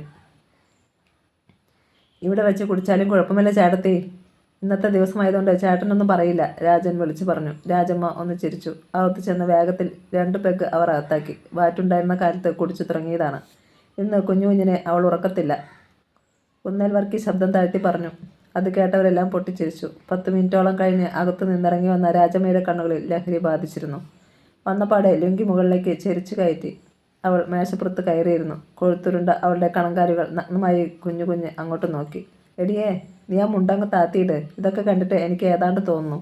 നാണമില്ലാത്ത മനുഷ്യൻ. രാജമ്മ മേശപ്പുറത്ത് നിന്നിറങ്ങി. അതേസമയം സൂര്യമൂർത്തിയുടെ ബംഗ്ലാവിൽ കർണനും മണിവേലുവിനും വേണ്ടിയുള്ള പുതിയ കരുക്കൾ നീക്കുവാൻ പദ്ധതിയിടുകയായിരുന്നു എക്സൈസ് മന്ത്രിയും DYSP ഗോപിനാഥും മറ്റും. ഈ കാര്യത്തിനായി ഗോപിനാഥിനെ അവിടേക്ക് വിളിച്ചു വരുത്തിയതായിരുന്നു. ഗോമൂത്രവും ചാണകവും കലക്കി അവൻ നമ്മളെ വിഡ്ഢികളാക്കിയെങ്കിൽ പറ്റിയ ഒരു മറുപടി കൊടുത്തേ പറ്റൂ. 3 ഗ്ലാസുകളിലേക്ക് സ്കോച്ച് പകരുന്നതിനിടയിൽ സൂര്യമൂർത്തി പറഞ്ഞു. അക്കാര്യത്തിൽ സംശയമേ വേണ്ട മൂർത്തി മുതലാളി. എൻ്റെ മുന്നിൽ നിന്ന് അവന്മാരെ കുറേ ഷോ കാണിച്ചതാ, വിടത്തില്ല. അവന്മാർക്ക് വേണ്ടി തരിക്കുകയാ എൻ്റെ കൈകൾ. ഗോപിനാഥ് കൈകൾ കൂട്ടിത്തിരുമ്മി. സൂര്യമൂർത്തി മദ്യത്തിൽ ഐസ് ക്യൂബുകളും സോഡയും കലർത്തി. ഇക്കാര്യത്തിൽ എൻ്റെ എല്ലാവിധ പിന്തുണയും ഗോപിനാഥിനുണ്ടായിരിക്കും. പക്ഷേ ഓർമ്മയിൽ ഇരിക്കേണ്ട ഒരു കാര്യമുണ്ട്. മുഖ്യൻ തന്നെയാണ് ആഭ്യന്തരം കൈകാര്യം ചെയ്യുന്നത്. കർണനാണെങ്കിൽ മുഖ്യൻ്റെ ആളുകുമാ. അതുകൊണ്ട് ഏത് സമയത്തും നിങ്ങളുടെ മേൽ പിടിവീഴാം. അതുണ്ടാകാതിരിക്കണമെങ്കിൽ പദ്ധതികൾ ശരിക്ക് ആസൂത്രണം ചെയ്തതായിരിക്കണം. എക്സൈസ് മന്ത്രി രാജപ്പൻ സ്കോച്ച് നിറച്ച ഗ്ലാസ് ഉയർത്തി ചിയേഴ്സ് പറഞ്ഞു. മറ്റുള്ളവരും ഓരോ പെഗ് അകത്താക്കി. മന്ത്രി തുടർന്നു. കഴിഞ്ഞ ദിവസത്തെ പ്രശ്നത്തിൽ തന്നെ മുഖ്യന് എന്നോട് നീരസമാ. ഞാൻ പറഞ്ഞു, പോയി വേറെ പണി നോക്കാൻ. അല്ല പിന്നെ, എൻ്റെ ഗ്രൂപ്പിൽപ്പെട്ട MLA മാർ പിന്മാറിയാൽ മുഖ്യൻ ഗോപി വരയ്ക്കത്തേയുള്ളൂ. അവർ മൂവരും ചേർന്ന് പുതിയ ചില പദ്ധതികൾക്കും രൂപം നൽകി. ഈ നേരത്ത് മറ്റൊരാളും കർണനെതിരെ ആഞ്ഞടിക്കുവാൻ വേണ്ട പഴുതുകൾ നോക്കുകയായിരുന്നു. കരുണാദാസ്. തൻ്റെ കഞ്ചാവ് തൈലം ഉണ്ടാക്കുന്ന ഫാക്ടറിയിൽ മണിവേലു ബോംബ് വെച്ച വാർത്ത ഞെട്ടലോടെയാണ് കരുണാദാസ് കേട്ടത്. സാർ ഒരു വാക്കു പറഞ്ഞാൽ മതി. ഇപ്പോൾ തന്നെ ഞങ്ങൾ പോയി അവന്മാരെ തുണ്ടമാക്കാം. അയാളുടെ പുതിയ അംഗരക്ഷകർ തിയമ്മയം പറഞ്ഞു. കരുണാദാസിൻ്റെ ചുണ്ടിൽ ക്രൂരമായൊരു ചിരി മിന്നിപ്പൊലിഞ്ഞു. പാടില്ല. അങ്ങനെ അവനെ കൊല്ലുവാൻ എനിക്ക് ഉദ്ദേശമില്ല തിമ്മയ്യ. ഒരു കൊല നടത്തുമ്പോൾ നമുക്ക് അത് ആസ്വദിക്കാനുള്ള അവസരം ഉണ്ടാകണം. കർണൻ്റെ കാര്യത്തിലും അങ്ങനെ തന്നെ. കൈക്കാലുകളില്ലാതെ മരണം കാത്തുകിടക്കുന്ന ഒരാളെക്കുറിച്ച് നീ ചിന്തിച്ചിട്ടുണ്ടോ? അതും സഹായത്തിന് വിളിച്ചാൽ ആരും തിരിഞ്ഞു നോക്കുക പോലും ചെയ്യാതെ. അവൻ്റെ സാമ്രാജ്യം, ആളുകൾ, ഒന്നും ഉണ്ടാകരുത് അവൻ്റെ അന്ത്യനിമിഷങ്ങളിൽ. തിമ്മയ്യൻ എന്തിനും ഒരുക്കമായിരുന്നു. എത്ര പേരെ കൊല്ലുന്നുവോ അത്രമാത്രം സന്തോഷമേയുള്ളൂ. അയാൾക്ക് കൊല്ലാൻ മാത്രമുള്ളതാണ് തൻ്റെ ജന്മം എന്ന് വിശ്വസിക്കുന്ന കൂട്ടത്തിലായിരുന്നു അയാൾ. കരുണാദാസ് പെട്ടെന്ന് തന്നെ ഉന്നതങ്ങളിൽ പിടിമുറുക്കി. കാരണം നിയമത്തിന് നിരക്കാത്ത ബിസിനസ് നടത്തിയതിനും അതിലൂടെ 10ഓളം പേരെ കൊലയ്ക്ക് കൊടുത്തതിനും അല്ലെങ്കിൽ താൻ ഉത്തരം പറയേണ്ടി വരും. ഫോൺ ചെയ്യുന്നതിനിടയിൽ തന്നെ അയാൾ ഒരു സിഗരറ്റ് എടുത്ത് ചുണ്ടിൽ വച്ചു. തിമ്മയ്യൻ അതിലേക്ക് തീ പകർന്നു കൊടുത്തു. കുഞ്ഞുകുഞ്ഞിൻ്റെ ചായക്കടയിൽ നിന്ന് എല്ലാവരും പിരിയുമ്പോൾ നേരം 11:30 കഴിഞ്ഞിരുന്നു. കർണൻ നിർബന്ധിച്ച് വിളിച്ചെങ്കിലും മണിവേലു സുഗന്ധിയുടെ വീട്ടിലേക്ക് പോയില്ല. വേണ്ട കർണ, ഞാൻ വണ്ടിയിൽ തന്നെ കിടന്നോളാം, അയാൾ പറഞ്ഞു. എന്നാൽ പിന്നെ മണിച്ചേട്ടനെതിനാ വണ്ടിയിൽ കിടക്കുന്നത്? ഈ കടയിൽ കിടക്കരുതോ? രാജമ്മ പറഞ്ഞു. കുഞ്ഞുകുഞ്ഞും അതിനെ പിന്താങ്ങി. അങ്ങനെ അയാൾ 2 മേശ അടുപ്പിച്ചിട്ട് അതിൽ കയറി കിടന്നു. കർണനും സുഗന്ധിയും പോയി. അകത്തെ മുറിയിൽ കുഞ്ഞുകുഞ്ഞിൻ്റെ കൂർക്കവലി മണിവേലു കേട്ടു. പുറത്ത് വണ്ടിക്ക് കാവലുണ്ടെങ്കിലും കരുണാദാസ് ഒരാക്രമണത്തിന് മുതിർന്നാലോ എന്ന സംശയമുണ്ടായിരുന്നു അയാൾക്ക്. അതുകൊണ്ട് തന്നെ ഉറങ്ങാൻ കഴിഞ്ഞില്ല. എപ്പോഴോ ഒന്ന് മയങ്ങിയ മണിവേലു തന്നെ ആരോ സ്പർശിച്ചപ്പോൾ ഞെട്ടിയുണർന്നു. എന്തോ ചോദിക്കാനാഞ്ഞപ്പോഴേക്കും ആരോ വായ്പൊത്തി. കഞ്ചാവ് തൈലം നിർമ്മിച്ചിരുന്ന ആ ഫാക്ടറി തകർത്തതിൻ്റെ പ്രതികാരം തീർക്കുവാൻ കരുണാദാസിൻ്റെ ആളുകൾ വന്നതായിരിക്കുമെന്നാണ് മണിവേലു കരുതിയത്. അതുകൊണ്ട് തന്നെ മിന്നൽ പോലെ അയാൾ തൻ്റെ വായ്പൊത്തിയ കൈ തട്ടിമാറ്റിയിട്ട് കുതിച്ചെണീറ്റു. പക്ഷെ അപ്പോഴേക്കും ഇരുളിൽ നിന്നൊരു ശബ്ദം കേട്ടു. ബഹളം വയ്ക്കല്ലേ മണിച്ചേട്ടാ, ഇത് ഞാനാ, രാജമ്മ. അത്ഭുതവും അമ്പരപ്പോ ഒന്നിച്ചാണ് അയാൾക്കുണ്ടായത്. രാജമ്മേ, നീ? അതെ ചേട്ടാ. ഈ കൈകൾക്കുള്ളിൽ ഒന്ന് ഞെരിഞ്ഞമരാൻ ഞാൻ എത്ര കാലമായി കൊതിക്കുന്നുണ്ടെന്നറിയാമോ? അവരുടെ ശബ്ദത്തിന് പതർച്ചയുണ്ടായിരുന്നു. എത്രയോ തവണ താൻ ഇവൾക്കൊപ്പം ഉറങ്ങിയിട്ടുണ്ടെന്ന് അയാൾ ഓർത്തു. അക്കാര്യം കുഞ്ഞുകുഞ്ഞിനും അറിയാമായിരുന്നെങ്കിലും ഭയം കാരണം ഒന്നും പുറത്തു പറഞ്ഞിരുന്നില്ല. പക്ഷേ അന്നത്തെ മണിവേലുവല്ല താനിന്ന്. കുഞ്ഞുകുഞ്ഞിനെ താൻ ബഹുമാനിക്കുന്നുണ്ട്. ഇപ്പോൾ കുഞ്ഞുകുഞ്ഞിനെ വഞ്ചിക്കുക എന്ന് ചിന്തിക്കുമ്പോൾ. മണിച്ചേട്ടൻ എന്താ ഒന്നും പറയാത്തത്? എത്ര ആവേശത്തോടെ എൻ്റെ അടുത്ത് വന്നിട്ടുള്ള ആളാ. ഇപ്പോൾ പട്ടണത്തിൽ നല്ല സുന്ദരി പെണ്ണുങ്ങളുണ്ടായിരിക്കും അല്ലേ? രാജമ്മയുടെ വാക്കുകളിൽ പരിഭവം. അവൾ അയാളോട് ചേർന്ന് നിൽക്കുകയായിരുന്നു, എത്ര വെള്ളം കുടിച്ചാലും തീരാത്ത ദാഹത്തോടെ. അതൊന്നുമല്ല രാജമ്മേ, ശബ്ദം താഴ്ത്തി അയാൾ പറഞ്ഞു.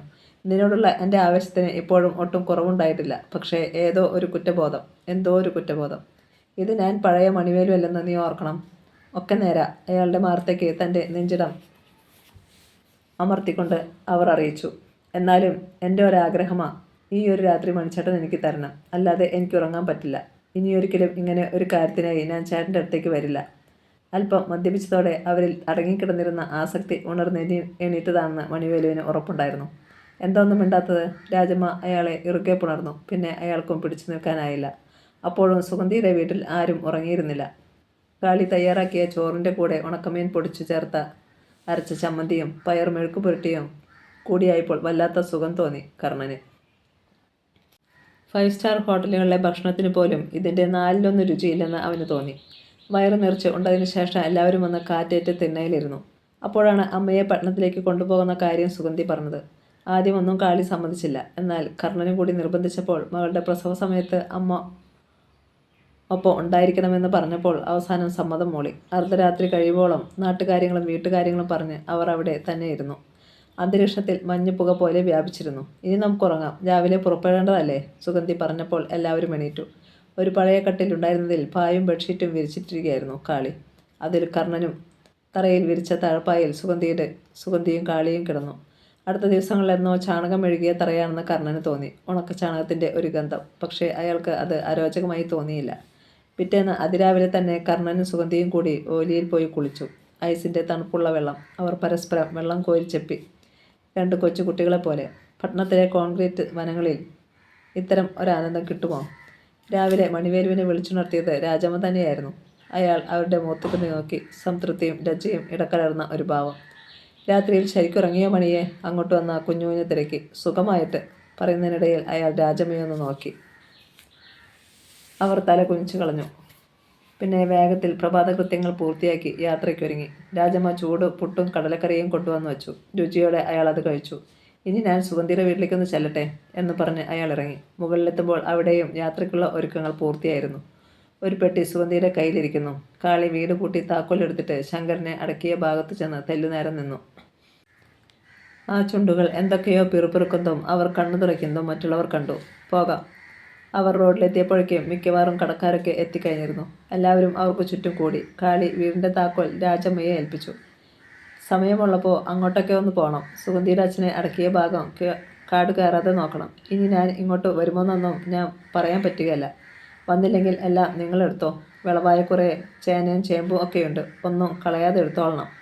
രാജമ്മ തലകുലുക്കി. പോട്ടെ കുഞ്ഞുഞ്ഞേട്ടാ, ഇനി എന്ന് കാണാൻ പറ്റുമെന്ന് ഇപ്പോൾ പറയുന്നില്ല. എന്നെങ്കിലും ഞങ്ങളുടെ പട്ടണത്തിൽ വന്നാൽ കാണാതെ മടങ്ങിപ്പോകരുത്. കർണൻ കുഞ്ഞുഞ്ഞിൻ്റെ കരം കവർന്നു. ആ വൃദ്ധൻ്റെ കണ്ണുകൾ നിറഞ്ഞു തുളുമ്പി. എന്നാലും ഈ വഴി വരുവാനാൽ സീസർ ഒരു കുപ്പി കരുതിയേക്കണേ കർണാ. കാറിലേക്ക് കയറാൻ നേരം രാജൻ ഓർമ്മിപ്പിച്ചു. ചിരിച്ചുകൊണ്ട് അവൻ തലകുലുക്കി. ചെറിയാച്ചനും കുന്നൽ വർക്കിയുമൊക്കെ നഷ്ടഭാവത്തോടെ നിൽക്കും പോലെ തോന്നി.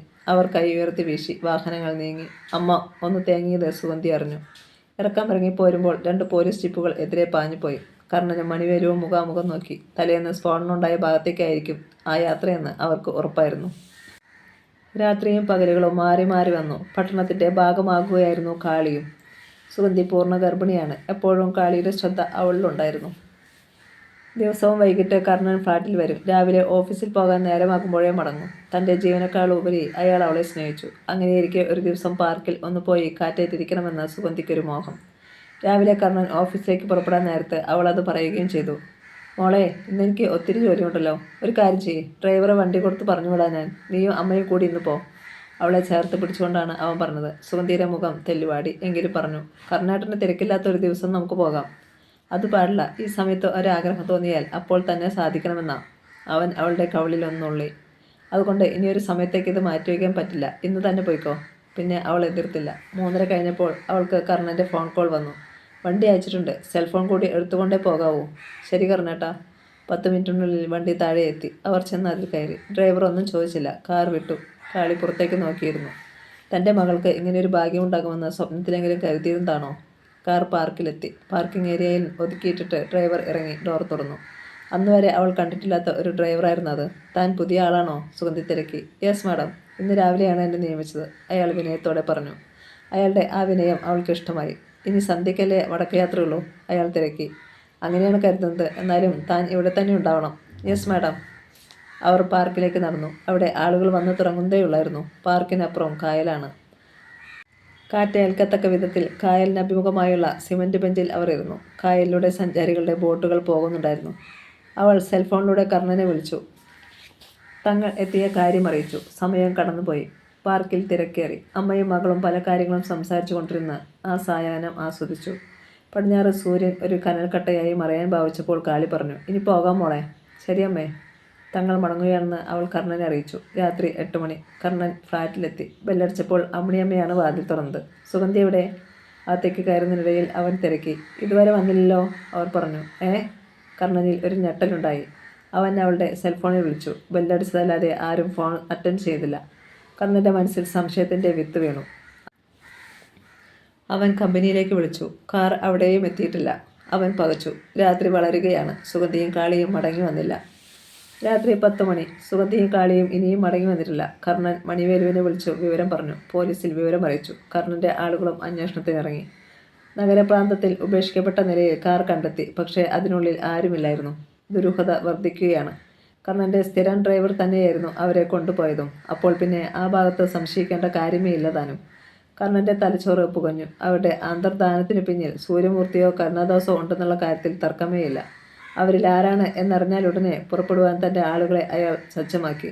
ഫ്ലാറ്റിൽ നിന്നിറങ്ങിയ കർണൻ നേരെ ഓഫീസിലേക്ക് പോയി. മണിവേലു അവിടെ കാത്തിരിക്കുകയായിരുന്നു. വിഷമിക്കേണ്ട കർണ, എവിടെ നിന്നെങ്കിലും ഒരു തീപ്പൊരിയുടെ വെളിച്ചമെങ്കിലും നമുക്ക് കിട്ടും. കാത്തിരിക്കാം.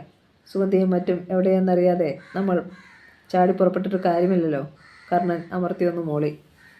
സമയം പിന്നെയും കടന്നു പോവുകയാണ്. പെട്ടെന്ന് കർണൻ്റെ മൊബൈൽ ഫോൺ ശബ്ദിച്ചു. അയാൾ ആകാംക്ഷയോടെ അതിൻ്റെ നമ്പർ നോക്കി. സിറ്റിയിൽ നിന്ന് തന്നെയാണ്. താല്പര്യമില്ലാതെയാണ് കാതോട് ചേർത്തത്. സാർ, ഞാൻ വിക്രമനാ. പുറത്തുനിന്നും കിതപ്പുള്ള ശബ്ദം. കർണൻ പിടഞ്ഞുണർന്നു. നീ എവിടെ നിന്നാടാ? സുഗന്ധി അമ്മയെവിടെ? അത് പറയാനാ വിളിച്ചത്. എന്നെ കീഴ്പ്പെടുത്തിയിട്ട് മറ്റാരോ ആണ് അവരെ കൊണ്ടുപോകാൻ ഫ്ലാറ്റിൽ പോയത്. ഞാനിപ്പോൾ കരുണദാസിൻ്റെ തടവറയിൽ നിന്ന് രക്ഷപ്പെട്ടു വരികയാണ്. പൊടുന്നനെ ഫോണിലൂടെ ഒരു വെടിയൊച്ചയും എന്തൊക്കെയോ തകർന്നു വീഴുന്ന ശബ്ദവും വിക്രമൻ്റെ അലർച്ചയും കേട്ടു. കർണന് കാര്യം ബോധ്യമായി. വിക്രമൻ പിടിക്കപ്പെട്ടു. അയാളെ കരുണദാസിൻ്റെ ആളുകൾ തീർത്തു. ഫോൺ ഓഫ് ചെയ്ത് അയാൾ വെട്ടിത്തിരിഞ്ഞു. മണി, കരുണദാസാണ് അതിന് പിന്നിൽ. ക്വിക്ക്. ഇനി അവർ എവിടെയുണ്ടെന്ന് മാത്രം അറിഞ്ഞാൽ മതി. മണിവേലു ഉടനെ തങ്ങളുടെ ആളുകൾക്ക് മെസ്സേജ് നൽകി. കരുണദാസിനെ ട്രേസ് ചെയ്യുക. 30 മിനിറ്റുകൾക്കുള്ളിൽ സുഗന്ധിയും അമ്മയും എവിടെയുണ്ടെന്നറിയുക. അടുത്തതായി തങ്ങളുടെ അംഗരക്ഷകർക്ക് നിർദ്ദേശം കൊടുത്തു. നിങ്ങൾ വാഹനങ്ങളിൽ കടന്നിരുന്നോളൂ, ഏത് നിമിഷവും നമ്മൾ പുറപ്പെടും. കർണൻ 2 റിവോൾവറുകൾ എടുത്തു. അവയിൽ തിരകളുണ്ടെന്ന് ഉറപ്പുവരുത്തിയിട്ട് കീശയിൽ തിരികെ. 25 മിനിറ്റായപ്പോൾ ഫോൺ വന്നു. ഞങ്ങൾ ആ താവളം കണ്ടെത്തി സാർ. കർണ, പുറപ്പെടാം. ഓക്കെ. കർണനും മണിവേലുവും ധൃതിയിൽ ഓഫീസിൽ നിന്നിറങ്ങി ലിഫ്റ്റിൽ കയറി താഴെ എത്തി. അവിടെ ആജ്ഞ കിട്ടുവാൻ കാത്തു നിൽക്കുകയായിരുന്ന അംഗരക്ഷകർ. നിമിഷങ്ങൾക്കുള്ളിൽ വാഹനങ്ങളുടെ എഞ്ചിനുകൾ മുരണ്ടു. ഭ്രാന്ത് പിടിച്ചതുപോലെ അവ ഗേറ്റ് കടന്നു. കായലിന് അഭിമുഖമായി നിൽക്കുന്ന ഒരു വലിയ കെട്ടിടം. എല്ലാവിധ ആധുനിക സജ്ജീകരണങ്ങളോടും കൂടിയാണ് കരുണാദാസ് അത് പണിഞ്ഞിരിക്കുന്നത്. 4 നിലയിൽ വരെ കാർ ചെല്ലും. എന്നാൽ ആ കെട്ടിടം എന്താവശ്യത്തിനാണ് പണി കഴിപ്പിച്ചിരിക്കുന്നതെന്ന് ആർക്കും അറിയില്ല. ഇതുവരെ അവിടം പ്രവർത്തിച്ചു തുടങ്ങിയിട്ടില്ല. അതിൻ്റെ 5ാം നിലയിലെ അകത്തെ മുറിയിൽ വെളിച്ചമുണ്ടായിരുന്നു. അവിടെ ഗർഭിണിയായ സുഗന്ധി തളർന്നിരിക്കുന്നു. കൈകൾ പിന്നിലേക്ക് ബന്ധിച്ച് അവളെ തറയിൽ ഇരുത്തിയിരിക്കുകയാണ്. തൊട്ടരികിൽ തന്നെ ബന്ധനസ്ഥയായി കാളിയും ഉണ്ടായിരുന്നു. അവർക്ക് മുന്നിലൂടെ തൻ്റെ മൊട്ടത്തലയിൽ പതിയെ തടവിക്കൊണ്ട് കരുണാദാസ് നടന്നു. വാതിൽക്കൽ തിമ്മയ്യനെ കൂടാതെ മറ്റു 2 പേരും സുഗന്ധിയും മറ്റും ഇങ്ങോട്ട് കൊണ്ടുവന്ന ഡ്രൈവറും ഉണ്ടായിരുന്നു. കർണൻ, ആ നായിൻ്റെ മോൻ ഞങ്ങളുടെ കണ്ണുവെട്ടിച്ച് ഇപ്പോൾ ഒരുപാട് വളർന്നിരിക്കുന്നു. ഞങ്ങൾക്കാർക്കും ഒന്ന് തൊടാൻ പോലും കഴിയാത്തത്ര വലുപ്പത്തിൽ. എന്നാൽ ഇനി അവൻ എൻ്റെ കാൽക്കൽ വീഴും. അവനെ കൊണ്ട് ഞാൻ പിച്ചച്ചട്ടി എടുപ്പിക്കും. അവരെ നോക്കി അയാൾ ക്രൂരമായി ചിരിച്ചു.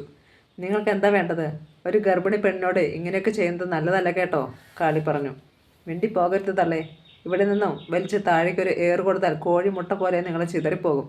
അത് കേട്ടപ്പോൾ അവരുടെ മുഖം ഭീതി കൊണ്ട് വിളറി. എങ്കിലും തിരക്കി. ഞങ്ങൾ നിങ്ങൾക്ക് യാതൊരു ദ്രോഹവും ചെയ്തിട്ടില്ലല്ലോ, ഇല്ലേ?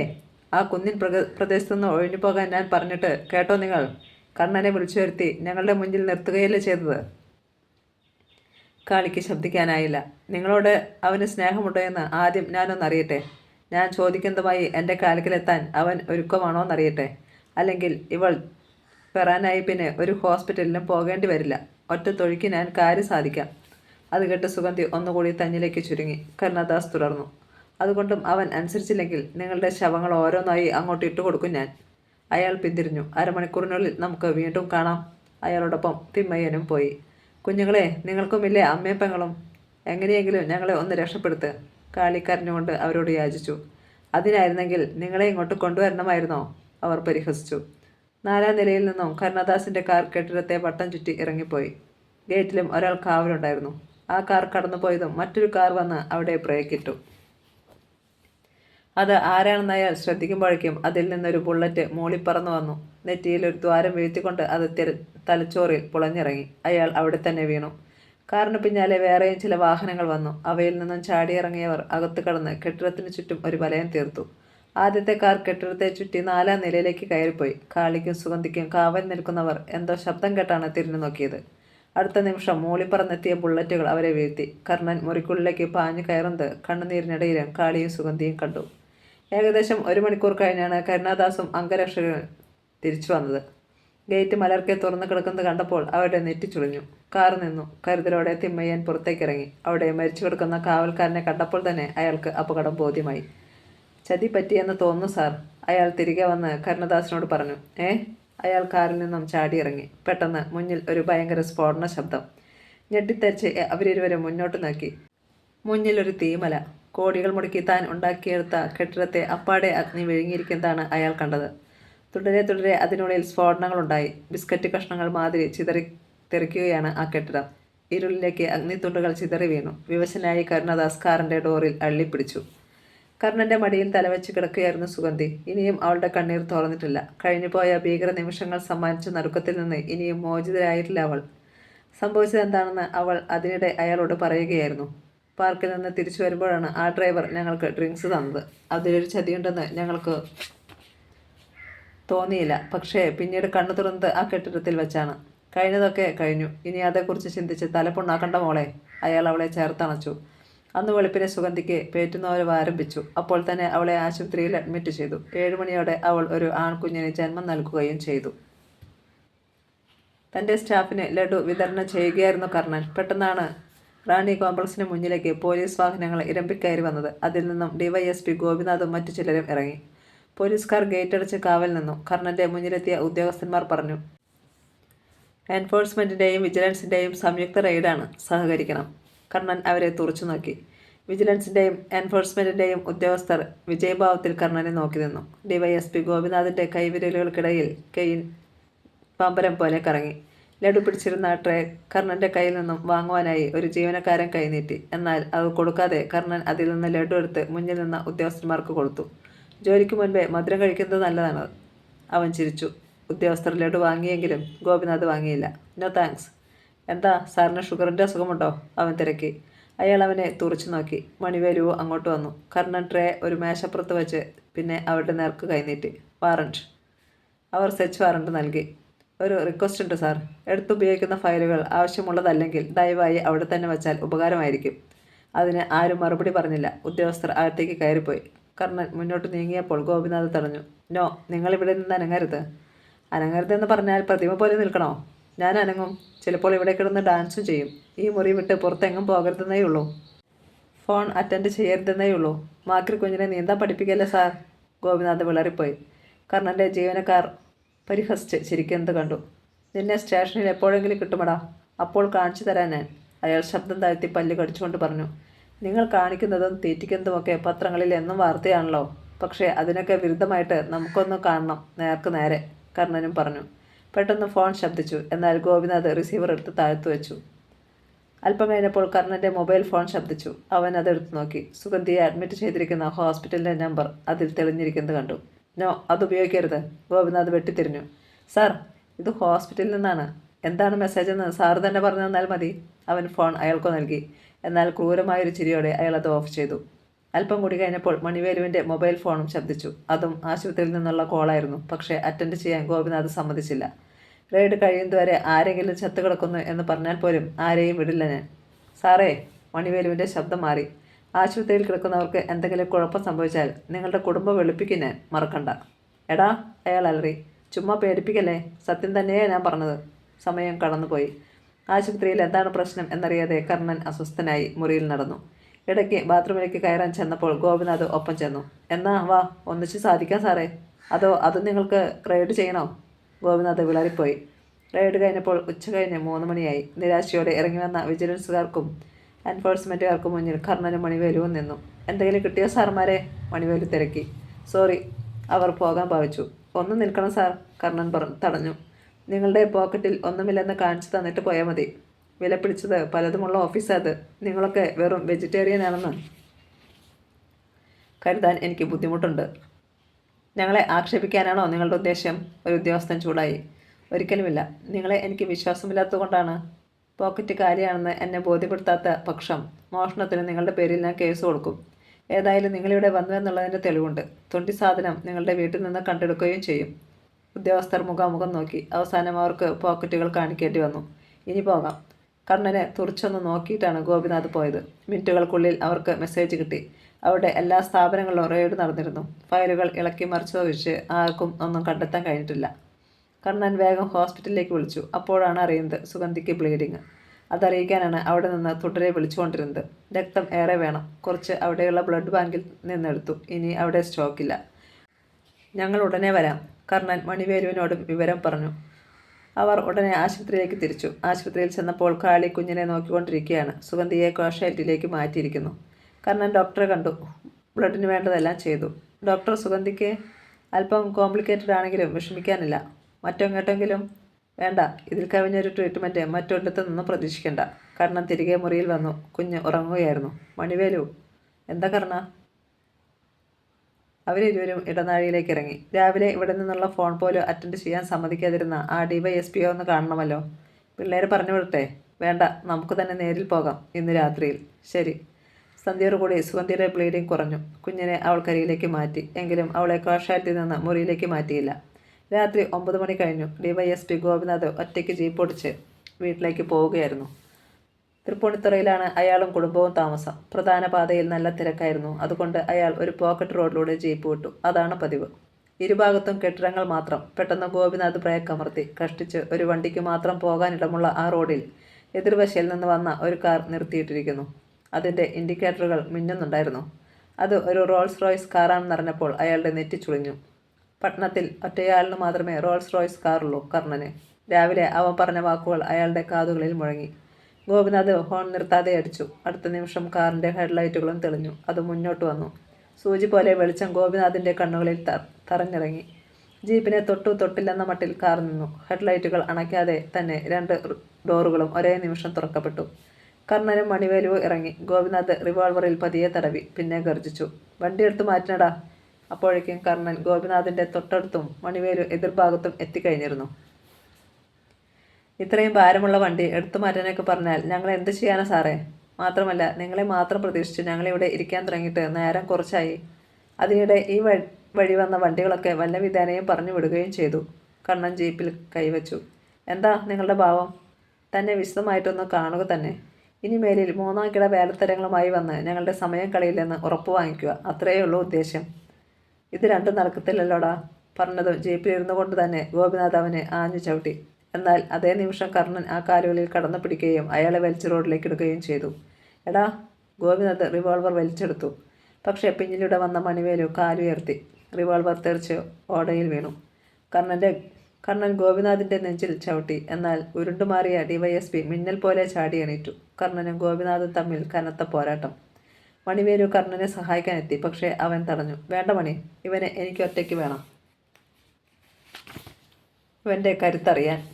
ഗോപിനാഥിന്റെ അടിയേറ്റ് കർണൻ ജീപ്പിന്റെ ബോണറ്റിലേക്ക് വീണു. എന്നാൽ അടുത്ത അടിയിൽ നിന്ന് തെന്നി മാറുകയും കാലുയർത്തി ഗോപിനാഥിന്റെ അടിവയറ്റിൽ തൊഴിക്കുകയും ചെയ്തു. അയാൾ ഓടയിലേക്ക് മറിഞ്ഞു. അയാളെ അവിടെ നിന്ന് വലിച്ചുയർത്തി റോഡിലേക്ക് വലിച്ചു കൊണ്ടുവന്ന കർണൻ ആ തല ജീപ്പിന്റെ ടയറിൽ ഇടിച്ചു. ഗോപിനാഥ് തല പൊട്ടിപ്പിളർന്നതുപോലെ നിലവിളിച്ചു. പറയടാ, ഇനി എനിക്കെതിരെ വരുമോ നീ? കിതച്ചുകൊണ്ടാണ് കർണൻ തിരക്കിയത്. ഇല്ല. ആരാണ് നിന്നെ ഞങ്ങൾക്കെതിരെ തിരിച്ചുവിട്ടത്? എക്സൈസ് മന്ത്രി രാജപ്പൻ സാറ്, പിന്നെ സൂര്യമൂർത്തി. കർണൻ പിടിവിട്ടു. ആ കണ്ണുകൾ 2 തീക്കട്ടകളായി മാറി. കഥ തുടരും.